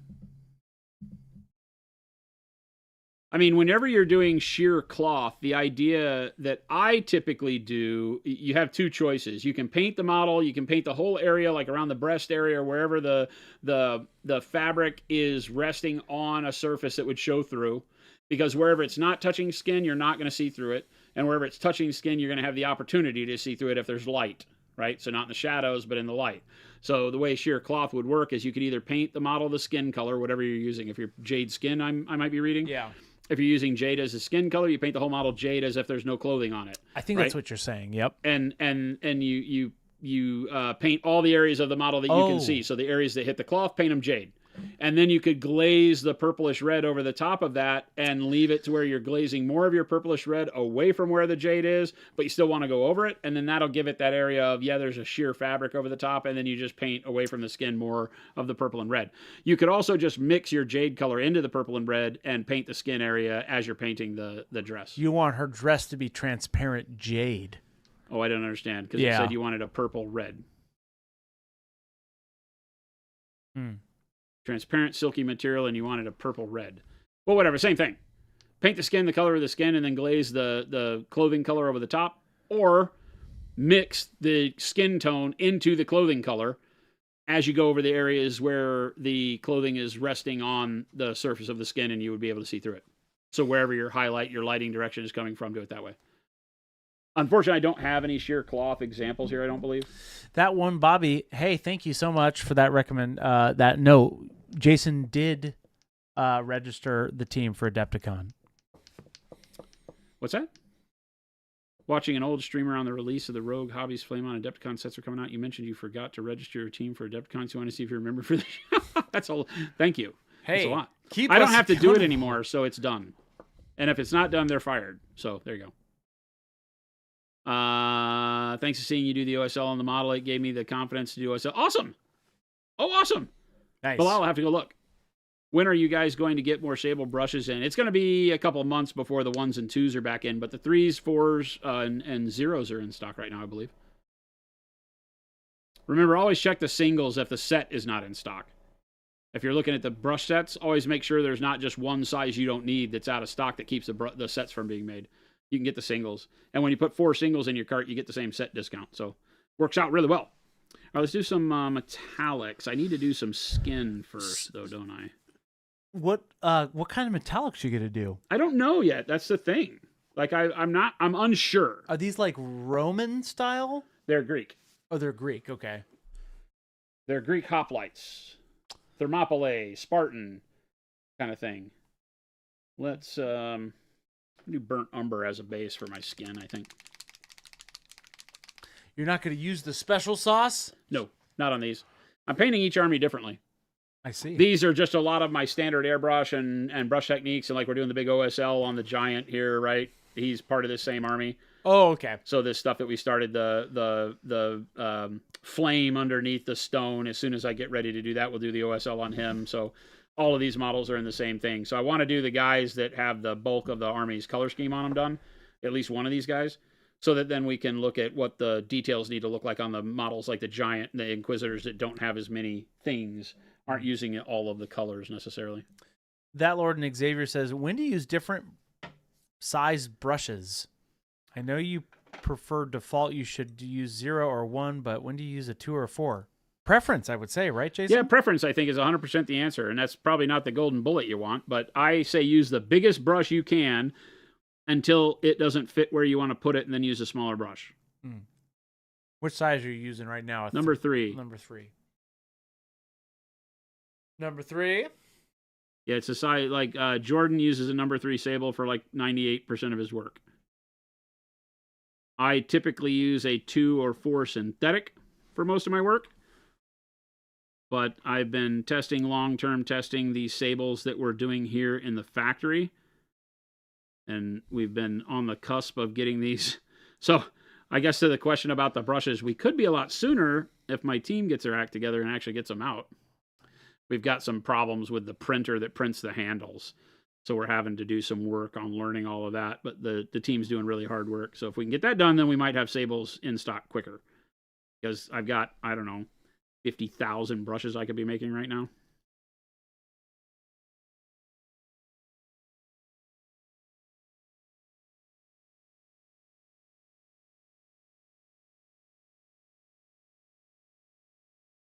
Lord Xavier says, thanks for the info. I'll get a set and feel it out. Cool. Ogre says, you're making me buy more Conquest models, and I also am awaiting the special sauce. Send him a note and tell him I sent you. Yeah, actually, I'm going to start demanding like a commission. In your order notes, I would go say, hey, Monument sent me. Tell them we've been enjoying it. Jason has also been enjoying these models a lot. Oh, they're amazing. We have been very public and open about that. Yep.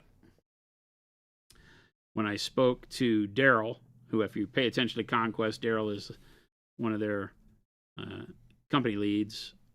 He's on their show when they do their release notes and things like that. Bridget Phoenix has a good question here. What's that? I know this has probably been asked a million times. How do you decide where you want to start on a model once you've picked up your brush? Inside out. Deepest parts first. Can you? Oh, okay. Right? So the like painting these hands doesn't make a lot of sense right now. This hand over here does. So this is a guideline, not a rule. And I say that because, like you're going to paint a color and not all of that color goes in the same location, right? If you're painting skin on this model, because it's the deepest color, so to speak, in terms of layering on the model. What's the deepest layer? It's generally going to be the skin, or if it has open sores, it might be the bones or whatever showing from beneath the skin. But typically it's going to be skin if there's any skin. So if you have a checklist, you say, does the model have skin? Yes, probably start with skin because it's generally going to be underneath the collar, underneath the cape, underneath whatever. Can you pop in? Mm-hmm. Right? So you're going to start, because I chose skin because the face has, I'm going to do metallics next, and I have to get, this area around here done with some color inside the visor plate there. Right? And because that's like playing Operation, if I wait to do that later, I will mess up whatever I painted on the helmet. Here, I don't care if I get a little color outside the lines because I haven't painted that part yet. So who cares? So start deep on the model at the inside layer and work towards the top. There are times where that's not practical because you may want to airbrush the armor, say if you're doing Space Marines, and some of them have, heads with flesh showing. Then you might just decide to start with, the blue for your Ultramarines and paint the armor and get all the armor worked up, and then just risk it and repair it. Risk and repair with the face flesh tones. So like I said, kind of more of a guideline than a rule. But Yeah. if you start asking yourself first, okay, is the technique I'm going to do for the largest part of the model messy, which airbrushing can be considered messy because of overspray, Mm-hmm. then you may want to start there instead of the deepest layer, like armor. You know, if I'm doing the metallic armor on this guy, and I said, yeah, I probably want to dry brush that metallic armor, then I'm probably not going to paint the skin because the dry brushing would get on the skin. But I know I'm not going to do any messy techniques on these guys, so I'm just starting with the deepest layer on the model at this point, which for me is skin. So there you go. That's the way this works. There you go. Do you need the airbrush anymore, Jason? No, you can turn it off.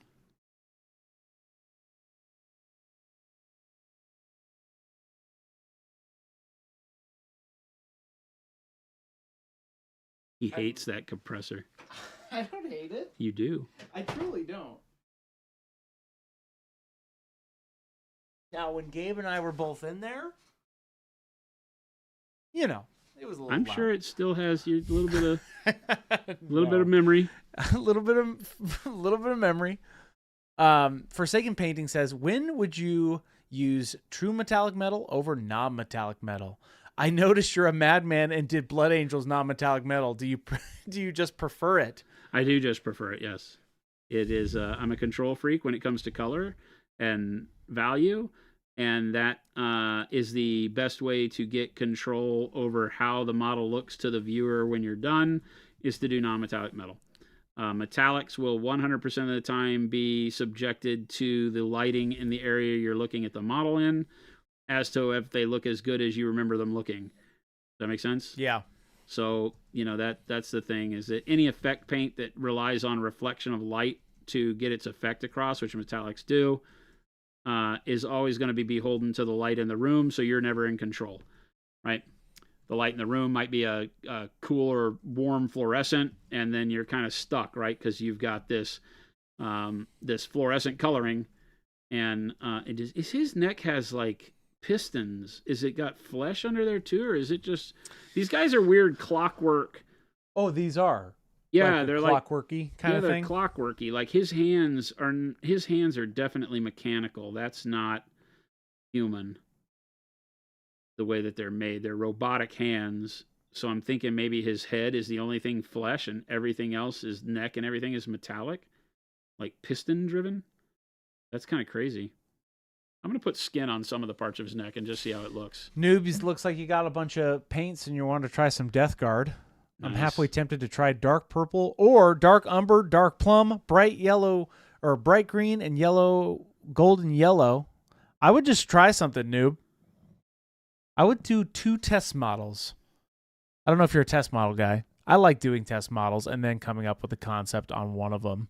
Yep. And then doing the rest of your army and then write it down. I don't write stuff down. I do now, but definitely do that. I never do, because I've gotten lazy in the fact that my last 10 years of painting have all been recorded. That's true. We were just talking about that earlier today. And I'm like, how did I do that? And I wind up back at home watching a video from like 2 years ago saying, Yeah. oh, I did do that, didn't I? Essentially, we are just making a beautiful set of memories for Jason. That's essentially That's all what this is. That's all Monument Hobbies has ever been. And mostly Is education. an archive for my painting. 99% mixtures. education for you, 1% so that Jason doesn't lose his mind looking for a workup. Which this is the best way. Gannon, first time chat, welcome in. I would love to get that model. Is it from a particular set? This model? Yeah, This model is the Polemark from Conquest Last Argument of Kings. From Parabellum games. Matt is hyped. If I don't have a bucket like Jason, can I just take the glass He's palette? got no skin on his legs. Matt is hyped. The whole reason why I dip it is because I let the soap sit on the surface for a little bit. You can't just go out and spray your... I mean, if your paint dries, it's going to be harder to get off. So that's why I let the dish soap soak into the paint, and then I take it off. It makes it way easier.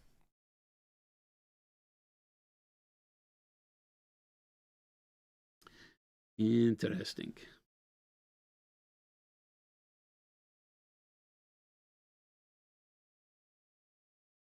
This is one of those situations where it might be good to go down to a drop of brush size because you're having to fit the bulk of a number 3, which has a fatter belly to it. Yeah. You're having to fit the bulk of the brush in underneath the skirt and the greaves here, or whatever they're called, the boots. Ooh, Belial says, what would you say is your favorite model you've ever painted? I don't answer this question. We were just talking about that yesterday.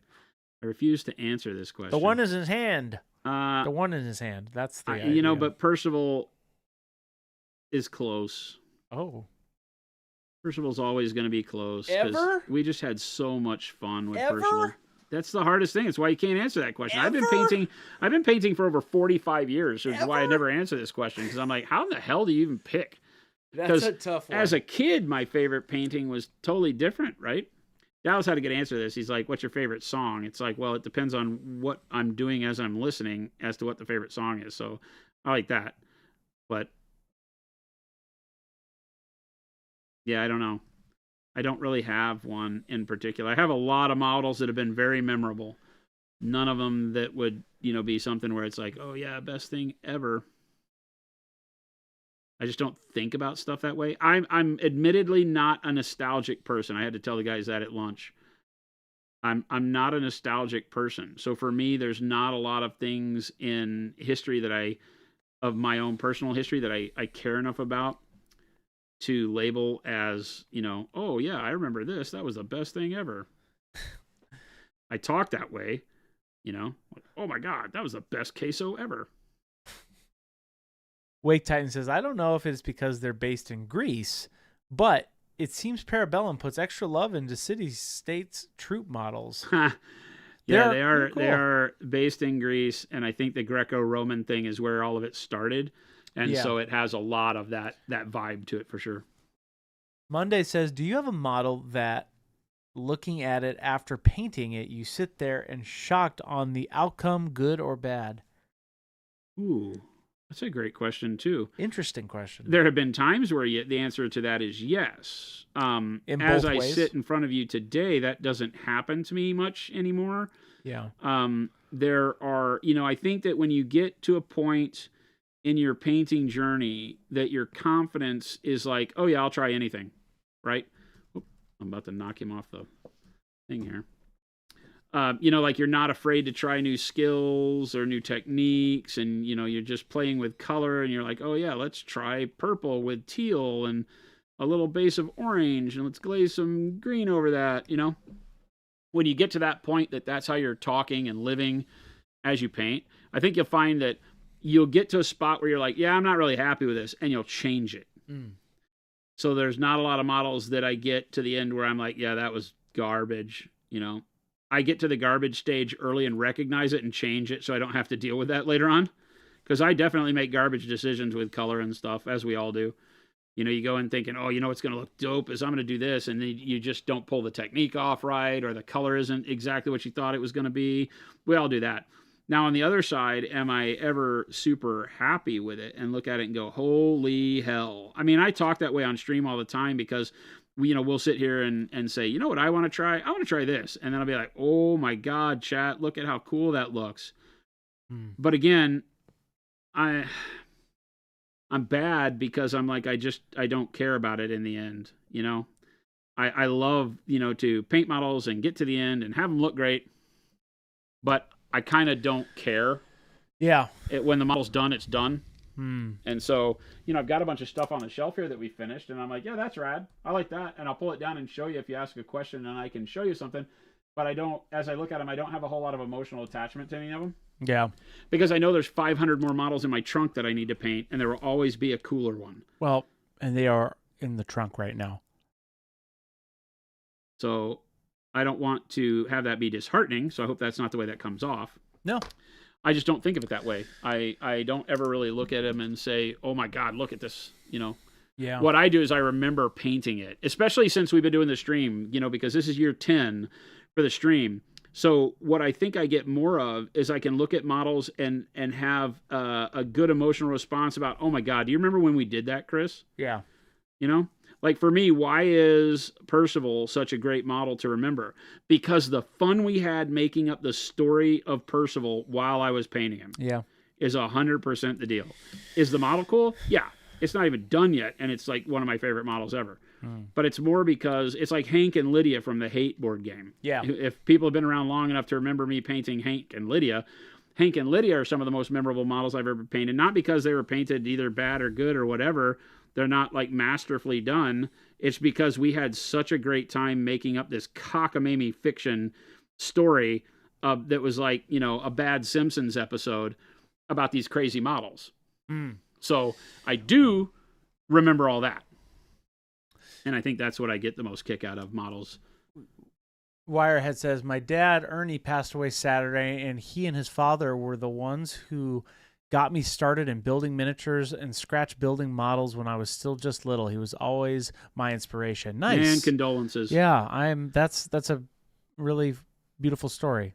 I hope you're doing okay. I'm glad you have that to hold on to. Hearts yeah, out to you, I man. hope you and your family are doing good as you get through that. That's a struggle. There's no good that we can say other than I'm glad you're with us and can remember your dad that way.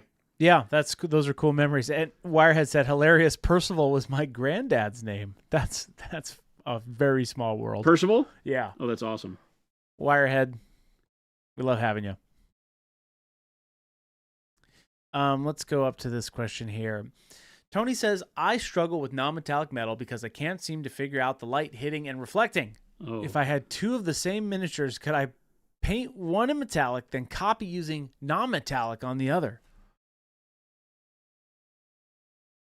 Okay. Are you planning on using them in the same army? No, maybe you're just trying to practice. Or this is just practice? I think it's just practice. For practice, heck yeah. I might give you a little bit of an idea. You know, the metallic will help you. One of the things that works a lot better is to put a good pre-highlight on your model to see where all the brightness is and take a photo of it. Yeah.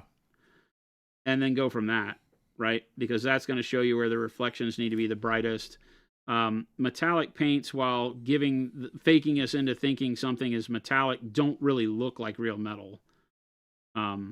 They kind of overemphasize some things.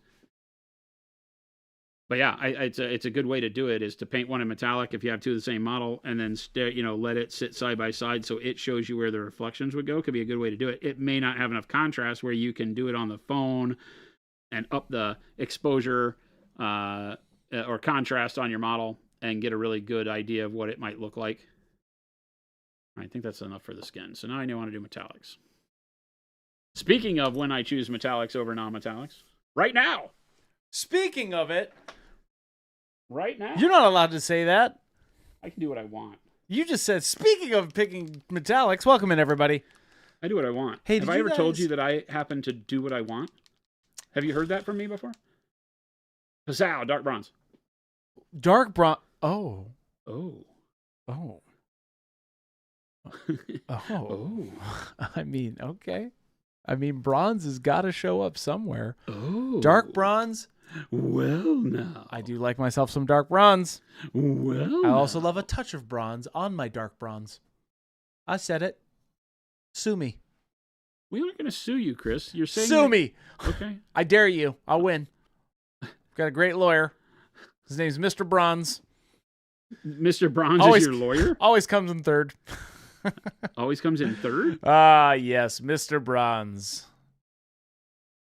Ooh, look at that. Now, quite a bit of water on the Jason, brush. I'm putting it on very thin so that I'm allowing it to kind of glaze. Why didn't you start with magnesium? Because I've been using magnesium on too many things lately. That's magnesium, true. Give it a rest. Okay, that's all right. Give the magnesium a rest. All right, okay. I'm going direct to bronze, baby. I'm good with that, man. You cool? We all right. All right. I like it right out of the gate here. You're just getting all kinds of sassy. I like it. All kinds of sassy. Look at that color though. On camera, it looks beautiful. In real life, it's real bronze. That's our secret. The shield has got a lot of. We lose a lot. On it. We lose a lot of money because we use real bronze in our paint. We do it for you, world. Don't do that. But it's kind of cool. Said it that. I have some bronze in my refrigerator. Was- Isn't that weird? what? Yeah. I have my What? mom makes jewelry, and she taught me a bunch of years ago how to use bronze clay. Okay. It is a polymer clay that uses it's 99.99% pure bronze. They make them in silver too, and you can use these clays to sculpt and form and do anything you want to, make any shape you want to, like you would with clay, and then fire it in a kiln like you would with ceramics. And you have to fire it at like 2,700 degrees, whatever the centering temperature is for the metal you're doing. Okay. And I think it's like 1,700 degrees or something for bronze. I don't remember right off the top of my head. 2,100 degrees. I don't know. It's high. And you put it in there, and these specialized kilns, and it centers and actually forms solid metal out of it. Burns off all of the clay binder. Yeah. And leaves you with solid metal. All right. And so I have bronze clay that has been in my refrigerator for probably, I don't know, 10, 11, 12 years. Wow. That's because a little bit of it can go a very long way for making stuff. I used to make belt buckles out of it. We've talked about some of the bronze work I did. It made bronze work really easy because bronze is a super hard metal, and is very difficult to drill and turn and shape. So if you're doing like somebody wants a bronze belt buckle and you're doing it out of a block of bronze, good luck. It's going to take some elbow grease, some hammering. Gannon, thank you so much for that sub. Much appreciated. That bronze one is a good color. That one, Bobby says, "You all teach us so much on stream and in videos. I'm curious if there are any streams or videos you have watched that made a painting technique click for you." No, I don't. I mean, that's probably a lie.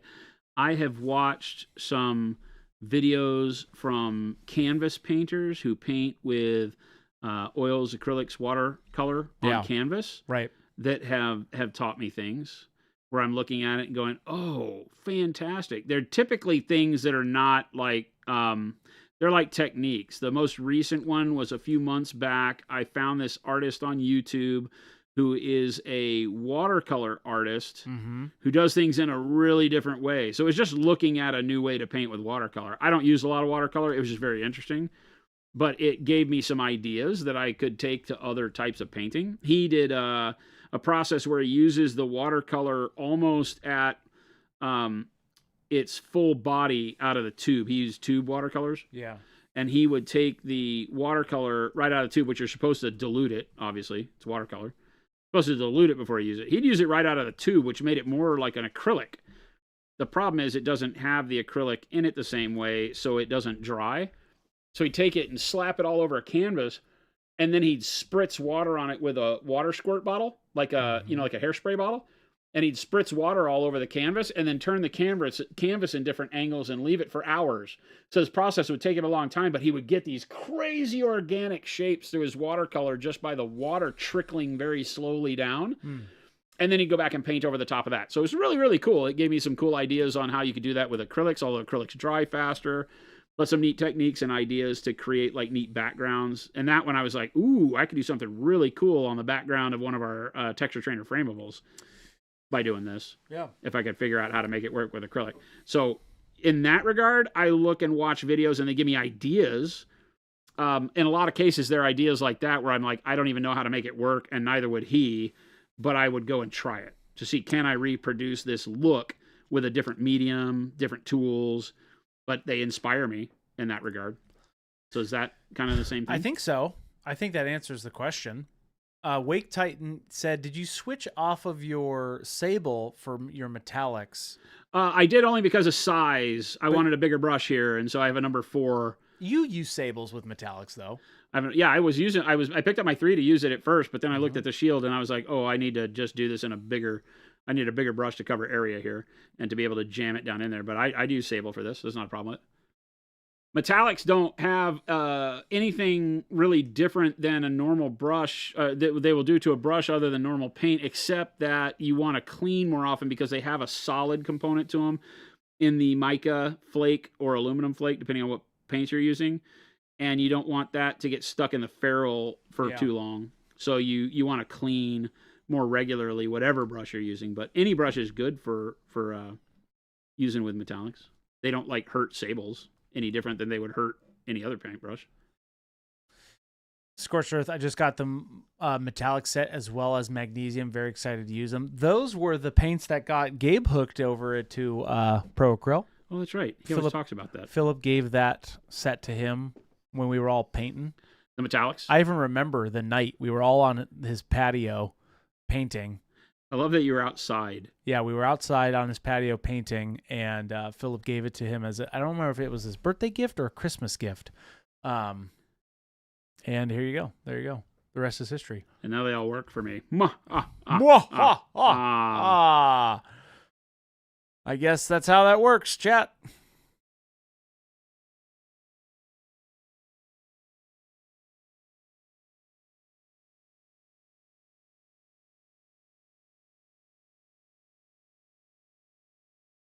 Dark bronze. I hardly know her. Great color.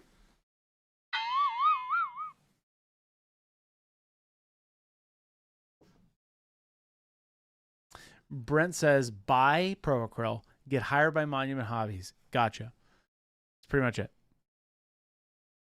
How we hire? Randomly, you'll get in your order. Hey, you're hired. A 10, what is it called? A W4. W4? Will show up in your order. If you're one of the lucky ones that gets a W4 in your order, you just have to show up on Monday. What if we just start sending people blank W4s? With a note that says, you're hired. Fill this out, show up Monday. That's funny. Can you imagine if you lived in, like, Maine? Am I fired? If you lived in Maine and, like, Monument just sent you a, okay, you're hired. Tadpole Jackson, when do I have to move down there? Hey. Depends on the role.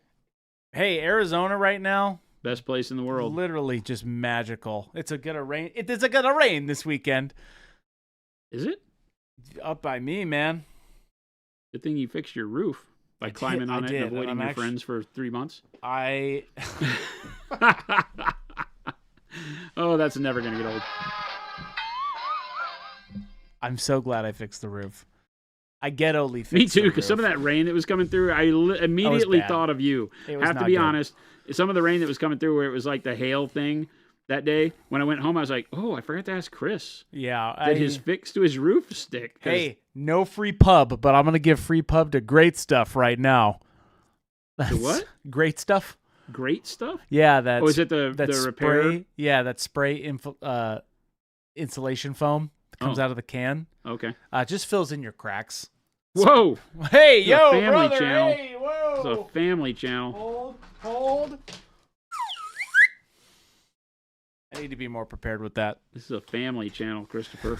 I don't have that kind of language here. And then I with Wadtomaton too much. I know. Mo was like, you guys are wearing cold weather gear. Is it really magical right now? Brr. We don't turn the heater on over here, and it's like 65. Dude, people shouldn't have to live this way. And let the outrage commence in chat. This morning, I was on a call with the guys from the UK. Oh, yeesh. And as soon as I logged in, they were sitting there, and the first thing he says out of his mouth, he's like, "Wait a minute." He's like, "I had my toque on this morning." It's gorgeous. He's like, "I never in my life thought there would be a time when I would see you in a woolly hat." That's how he said it, in a woolly hat.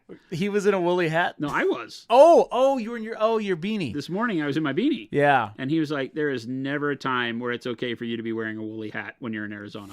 No, there is. And I was like, "You don't understand, man. My house gets to People 20. can't live this way." My house gets to 29 degrees. That was the coldest it's ever been up at my house. 29. I'm a little bit above. People just drop here. dead spontaneously at 29. That's not even a temperature that resonates with me as being real. I'm about right now. Our elevation is at 1,126, and mine's about 2,400, just about, or 2,300. Oh, do you change that much? Oh, dude, yeah, absolutely. Wow. So that's why it's 10 degrees colder up there. It's weird. Plus, there's no concrete up there, so it doesn't get it super hot. Yeah, sure. There's not the city effect. Yeah, it's everybody's saying Flapjack. You said is -3. I would suggest you move. Matthias says it's currently 12 here. I'm so sorry. That doesn't compute. Write your congressperson. You don't pay taxes for that kind of treatment. I'm sorry. When your weather is a young child, is not a teenager yet, you should leave that part of the world. Dude. It's 12 here.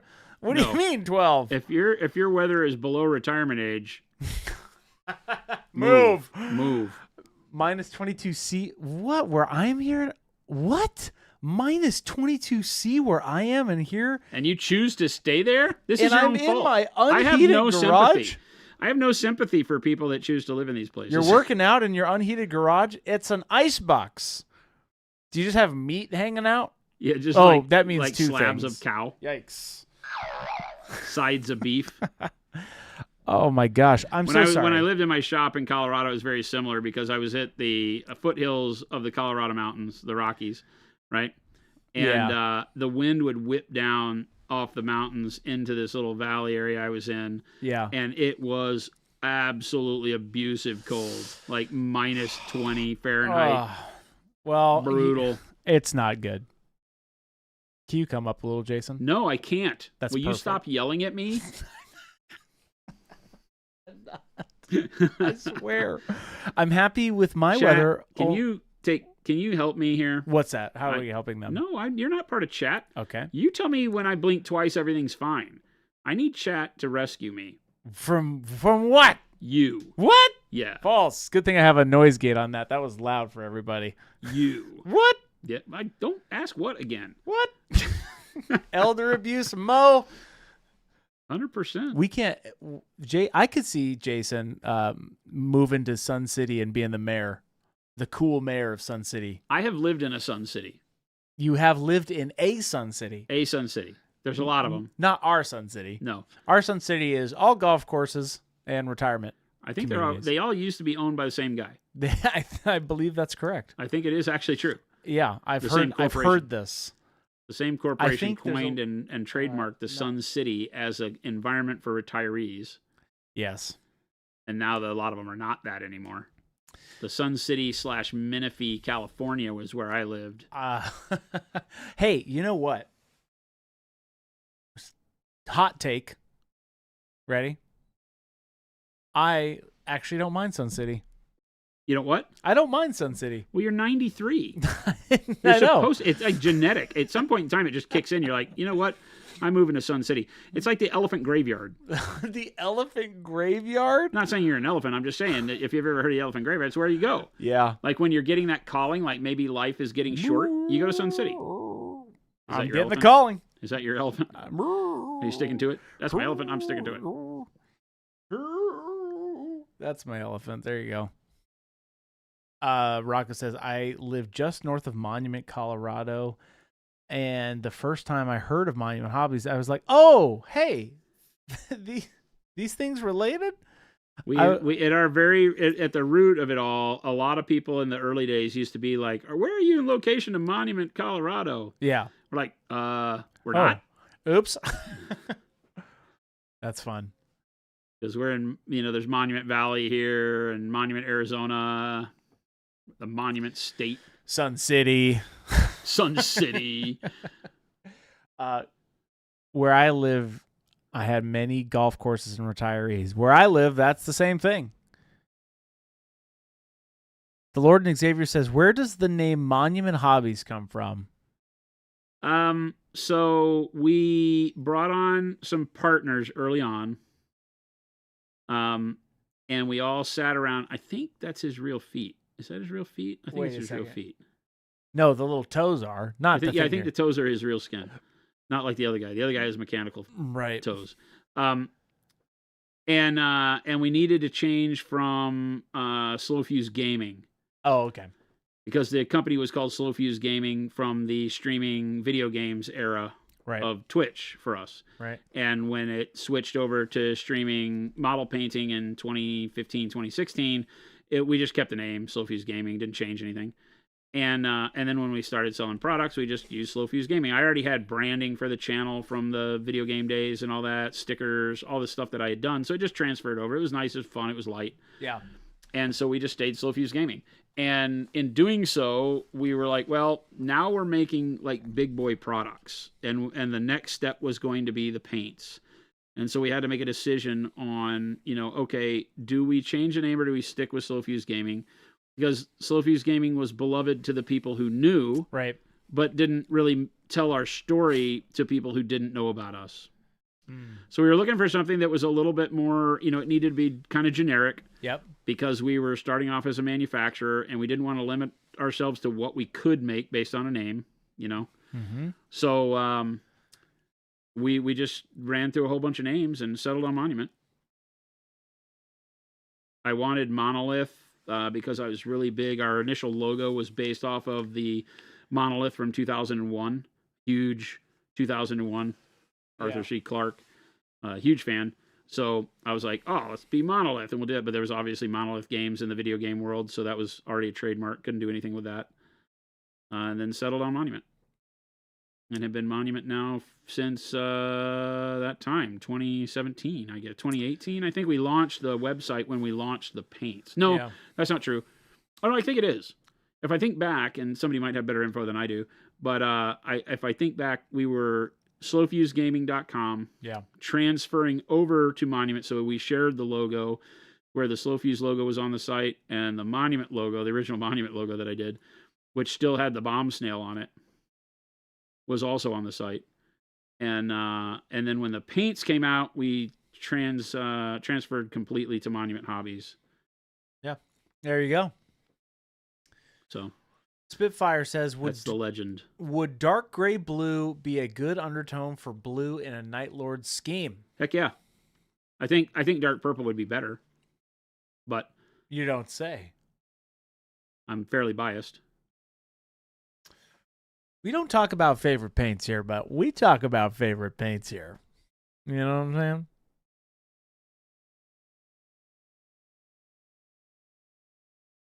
Nothing? I don't know. I don't ever know what you're saying, and you know the answer to that already, so I don't know why you continually ask me. Well, you like all of our paints, obviously. 100%. You love my babies. You love all of your children. My babies. And but dark purple, he's like the one who came back like a war hero, and he gets dark purple grew up the way Dad expected. Yeah. There you go. The rest of you are disappointments. Don't listen to me. I tried to make it way less harsh than that. Don't listen to me, children. You all heard him. Dark Bronze is doing work right now, so Dark Bronze is pretty high up that. Okay, Dark Bronze. We got a little touch of Dark Bronze. Is that all right there? Okay. All right. I like that. Okay. Wow. It's already 3:50, Jason. What? You say that every time. That's not possible. It is possible. I have so much fun on this stream. I'm so happy. No, I am. I am so happy for you. For me. Yes. Yeah. No, I'm happy. I'm so happy for you. I used to say, no, I'm so glad. Tell us more. You're having a fun time, is what I've been told. That's it, chat. Is that it for me? Bueller? Hello. Is this thing on? Bing, bing, bing, bing. Bueller. Yes, we do have a fun time, don't we, Jason? Yeah. Don't we, it's Jason? Great. As I have a 12-gauge shotgun right here. Have together for anything, Christopher. Good. Wait, Titan, take it easy. I'm glad you have a good time, Jason. I keep saying it that way. Let me rephrase this. This is wonderful. And I hope you're having a wonderful time too, chat. That's what I meant to say. Is that it for me, Jason? Is what it for you? Is this it for me? Is this the big one? What do you mean? Just like, am I about to jump over the table and bury you in the desert? I hope not. That would be a lot of Right. paperwork. Be a lot of paperwork. November is saying, all this ice talk, brr. How would you create an icy weather effect on a robot/mech? Initial thoughts on using Noosh and gloss varnish, but not sure if a color in there would help.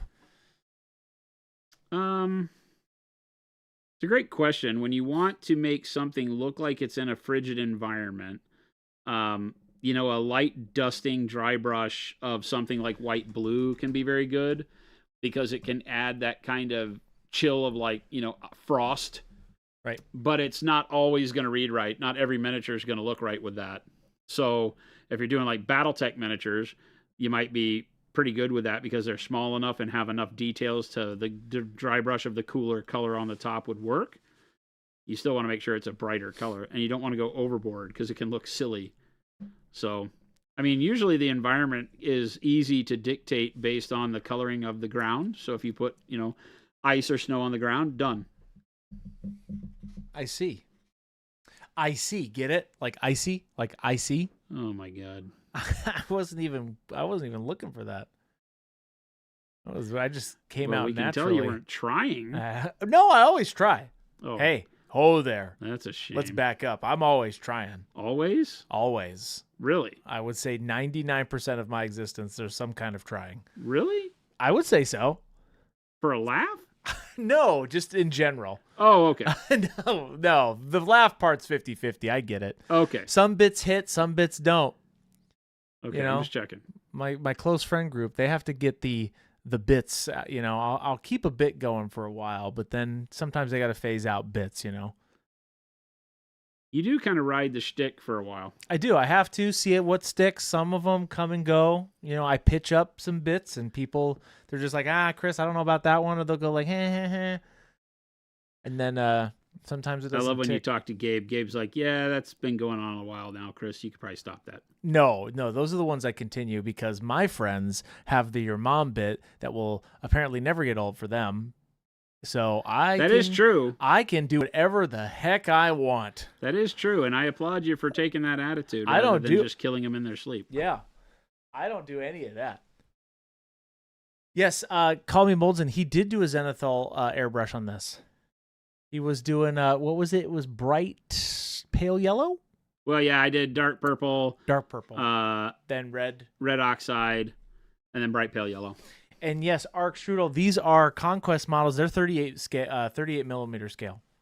And I'm kind of glazing the metallic on right now with dark bronze. Brent, take it easy. Scorcher says, I wish I could express with words my gratitude for all I've learned from you. Oh, from all I've learned from you. Hey, thank you. Can't thank you enough for always taking the time. Man, that means the world because that's why we do this. The way you explain things really makes things click for me. Awesome. Good. And that's... if you look at some of our content bits, we've said that in the past where I'm like, okay, we have 3 really good glazing videos on our YouTube channel, and they're all different, but the same in a good way, right? Because it's talking about the concepts, but sometimes things that click for you one day might not click for you another. So that's why we do this. And that's why we talk about a lot of the same stuff, but in different ways. Yeah. Always trying to find the words that really make the light bulb go off for people with regard to the same and similar techniques. Because when you break it down, painting is not, you can look at it as hundreds of techniques because each technique can be broken down and you get really granular with it and say, oh my God, there's so much to learn. In reality, there's only a handful of things you really need to take to heart and get good at. And then they really are just variations on a theme as to how you apply them and what they look like at the end of the day. So I really like to focus on those things, picking contrast and volumes, working with values more so than color, and then bringing color in, at the end for kind of your tertiary thinking processes like temperature and composition, and really teaching glazing and the ways you get paint to sit in the areas. Because I've always said that, painting in and of itself is just the right amount of paint in the right location. And it really is that simple. If you think about it and you ask yourself all the time, is this the right kind of paint in the right amount to go in this spot? Then you'll make better decisions. You just kind of start directing yourself into what the important things are. Al says, why the glaze and not the full send? Also, are you using just a smidge of water? Talking about the metallic glazing here. I'm using a full brush load of water into the paint. So on a number 3, I've switched to a number 3 for the details. And letting it glide. So I'll have however much water a number 3 holds out of my water cup, right? It's just loaded with water. And then I'll come over here and pull a tail out of the side of my metallic.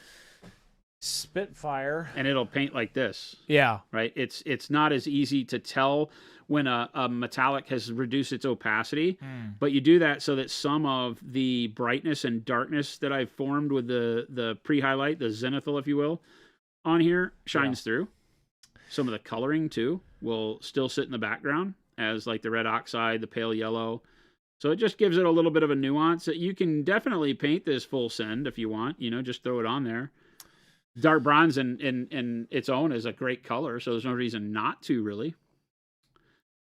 But for me, it's more of a matter of I want to keep as much of this variation going as possible, and it'll make it to where the color is, deeper in the shadows, brighter on the highlights to eliminate some of the work for me over time, which I'm a big fan of not having to work as hard. I'm lazy. Spitfire... I'm sorry. Oh, Keep no. going. Go ahead. No, I was saying, going back to Spitfire's question, would royal purple be okay under blue instead of dark purple? You use that kind of interchangeably sometimes. Yeah, Royal purple is a royal. brighter value, so you just need to be careful with the fact that it's going to be overall brighter than dark purple. It's going to be more red, so it can look really, really good under blue, though. Royal purple, man. Ooh, yes, and this is dark bronze. Royal purple is the color I used under, I think, dark gray blue, and then the white blue added in on that polar bear that I did. Right. So this guy is all royal purple as shadows, as opposed to dark purple. And then dark gray blue and maybe some gray blue and white blue to do the fur work up from there. And I think the royal purple works really well, especially like on the transitions between the fur on the head. Gives it a really nice look. Jason? Sir, yes, sir. It's 4:00 or 3:59. And that damn Gabe wants to have a meeting with me right after stream, he said. That's what he did. Gabe works till 6:00. Yeah, that's right. I can keep streaming a bit. Or he can come in here and talk to me. And have a meeting in here with you live? I think he wanted that meeting to be a little bit more private. Oh, I see. Not like private dancer private, but... No, it's... Okay. Thought about that after I said it. Okay, here we go. Hey, that's okay. The, yeah, it's 4:00. Click all those links. Do it now.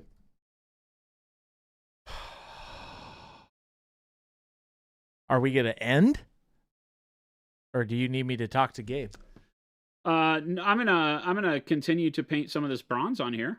I could just go ask him. Yeah, I'll be right back. I mean, if he's gonna be here till 6, right? Then I didn't know if it was then, and I can meet with him. I didn't know if he was trying to go back to the warehouse. Yeah, that I don't know. I'll ask him. Yeah, that I don't know. Oh.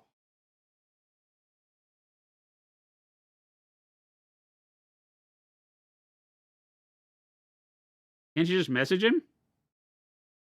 He already left. Here I left, chat. See, this looks so good. Part of the depth that you're getting out of the bronze is because of the glaze, right? So the brightness and the darkness that I'm getting on this is going to be affected by the fact that I'm putting it on so thinly and that the bright pale yellow is being able to show through in certain locations.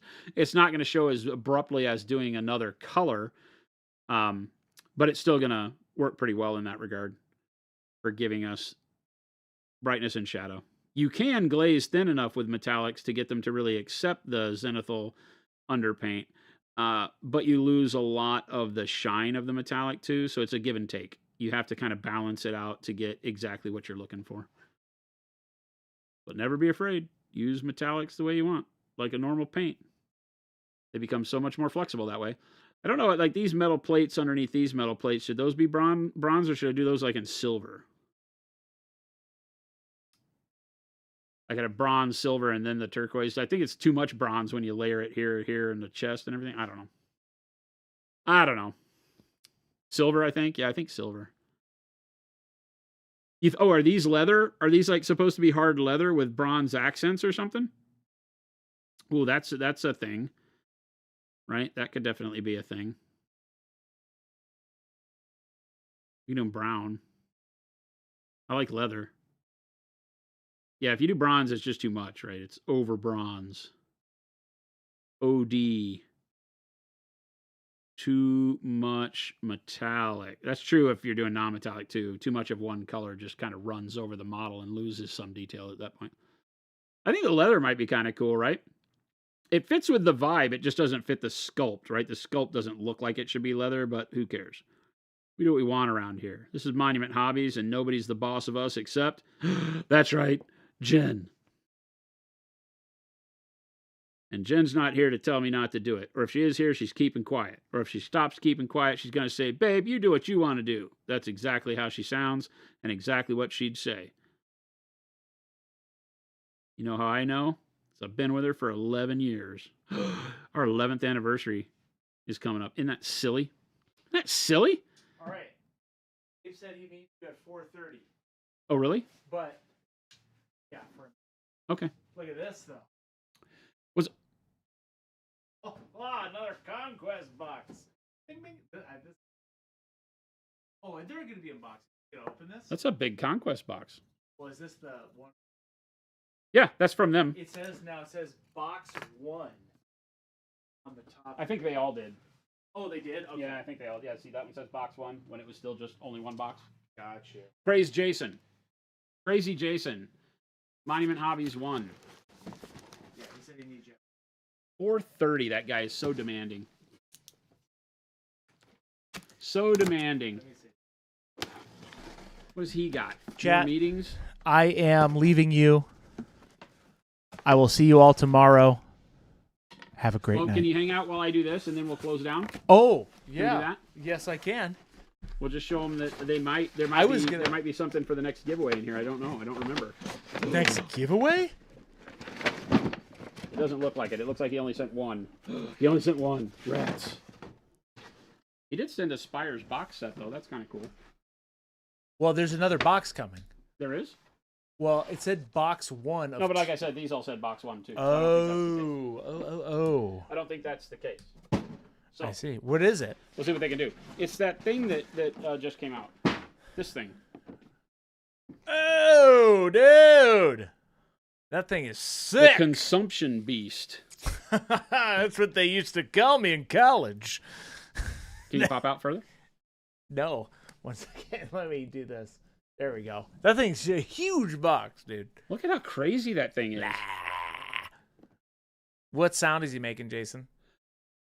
Hi, would you like to buy insurance? Oh my God. Right? It- That's it. Now you not does- unsee that. He's like, hi. Hey! Are you interested in Would you just- like to buy a home warranty I was policy? about to say an extended car warranty. Hi. Do you have a pest control service? This model is probably massive. If it's It's big. scale, Yeah, this is big. This is That's- a monster, so it's as big as all the other big monstrosities that we've been doing. let the record show. This is a cool model. Yeah, so put that together and paint it. And then we'll tell them to send a winner one. Nice.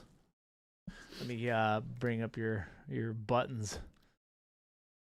Hi, are you looking to sell your home? We just Hi. I don't know about that one. I don't know about that one. It looked exactly like that. That's perfect. That big mouth looked like, hi. Well, you're right. Do you I have a can't- pest control service? We've been going around the neighborhood asking your neighbors if they have pest control. pest control service. That bronze is looking good. I mean, if you're into that thing, I think we are. I think for the city states, it's going to make a really good backdrop. That bronze is going to look spectacular on these bros. let me see that box. Huh? Let me see that box. No. Why? I just wanted to see it in person. Oh. It's a cool model. I'm like, why am I going to give this to you? That seems like a bad idea. I fooled him.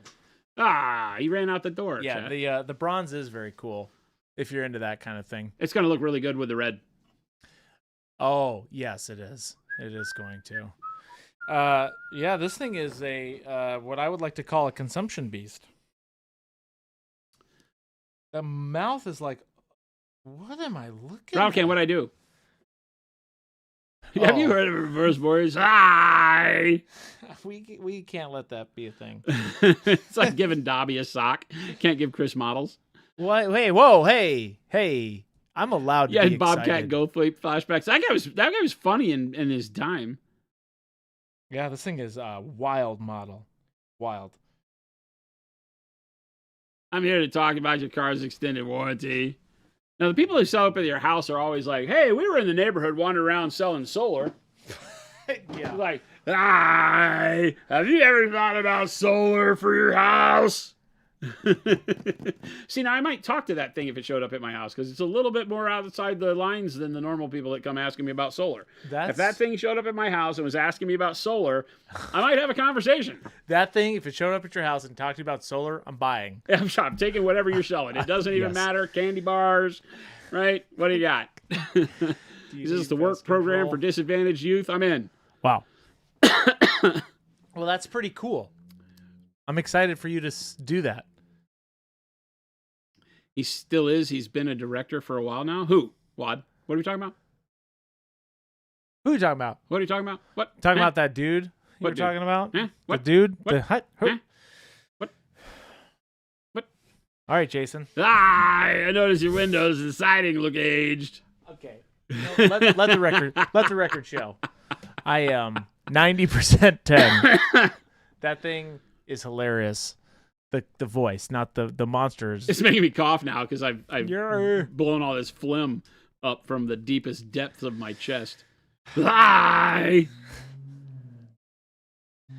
Oh man. I'm gonna drive up to Chris's house and literally go door to door doing this. You should. And then people are gonna come by and say, Chris, did that asshat come over in your house and try to sell you solar? Yes, You'd be and like, if you that was my boss. If you vote for me, I'll make sure this never happens again. Oh, now we got it. Now we've got it. I think And they we'll might give say you this free was like solar. collusion or something.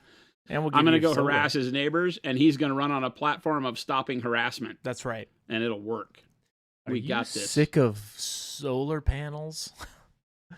All right, gang. Oh, Thank you so much for hanging out with us. Yes. We are calling it quits. I've got a meeting with Gabe, Yes, you do.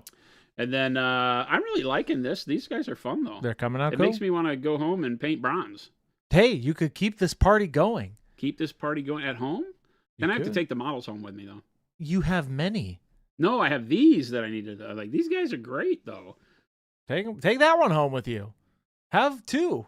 Have one for home and one half for here. Maybe I'll take them home and work on them at home. Who knows? I got so many models. You can just do whatever you want, Jason. So many models.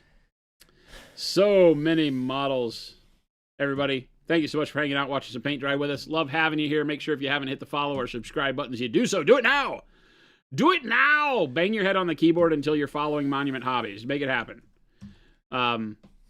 Don't send us the Dr. Bill. That used to make Jen like, no, don't do that. But thanks so much for hanging out with us. Check out the links that Chris has put up in chat. We've got over 65 million people in our Discord. It feels like 65 million. Great community of people for inspiration. So make sure you join the Discord. If you do nothing else, do not pass go, do not collect $200. Come hang out with Monument. That's right. You know you wanna. You should. We're not a cult. We ride a very fine line. Very fine. We're not a cult. Tell your parents they can join too. Extra cookies if you sign up your whole family. And remember, it is a year of the giveaway, so make sure you've clicked on the link that you see popping up every now and then throughout the stream. Enter your information in there. Give us your email address so we can sell it to princes from Nigeria. And That's the whole point. We won't spam you, we swear. It's not a cult. And you too can win some cool stuff. We're doing a giveaway every week. We did one yesterday. Yep. Give away the full AMP series of paints. Yes, to we one did. Lucky winner. Yep. So every week we'll have an amazing giveaway. A lot of them based around kind of starter sets and brushes and paints and things like that to get you started in the hobby, but also great if you've been in the hobby. A lot of models and things like that. So make sure to join back every day because we don't announce when the giveaway is until the day of the giveaway. Yep. So it could be any day. It's really when Chris gets the fancy. He's really prone to Thursdays, though, so maybe mark that on your calendar No. because it seems like that seems what he's picking all the time. We did Wednesday. That was only because of Dallas, because the other two you picked Thursday, both times. No, I thought I Yeah. picked No, it's Thursday. because I'm all messed up in the weeks. He thinks Thursday is Tuesday. That's why you have to be- It's always going to be Thursday. That's but why you anyway. have to be tuning in. It will not always be Thursday. Love having you. Good seeing you. Glad you found us. Stick around. Make sure to come back. We stream Monday through Friday, 2 p.m. to 4 p.m. Monument Standard Time here in Phoenix, Arizona. From our wonderful HQ. We'd love to see you back. Stick around. Chris is going to find you somebody to raid. Show some love in the channel we wind up in. Enjoy your hobby throughout the evening. I might be back. I might go home and paint more. Who knows? You just never know with me. I'm going to take these models with me into my office, and if I remember to take them home, I might paint more tonight. That's what I'm going to do. So that's the promise I'll make, which is not really a promise at all, but I'm going to put both of these in my hand and walk back over to my office, and we'll see what happens. There you go. Of course, I might get home and the dogs might mug me, and you'll never see me again, but bar that, I might paint some more tonight. There you go. Goodbye, everybody. Bye.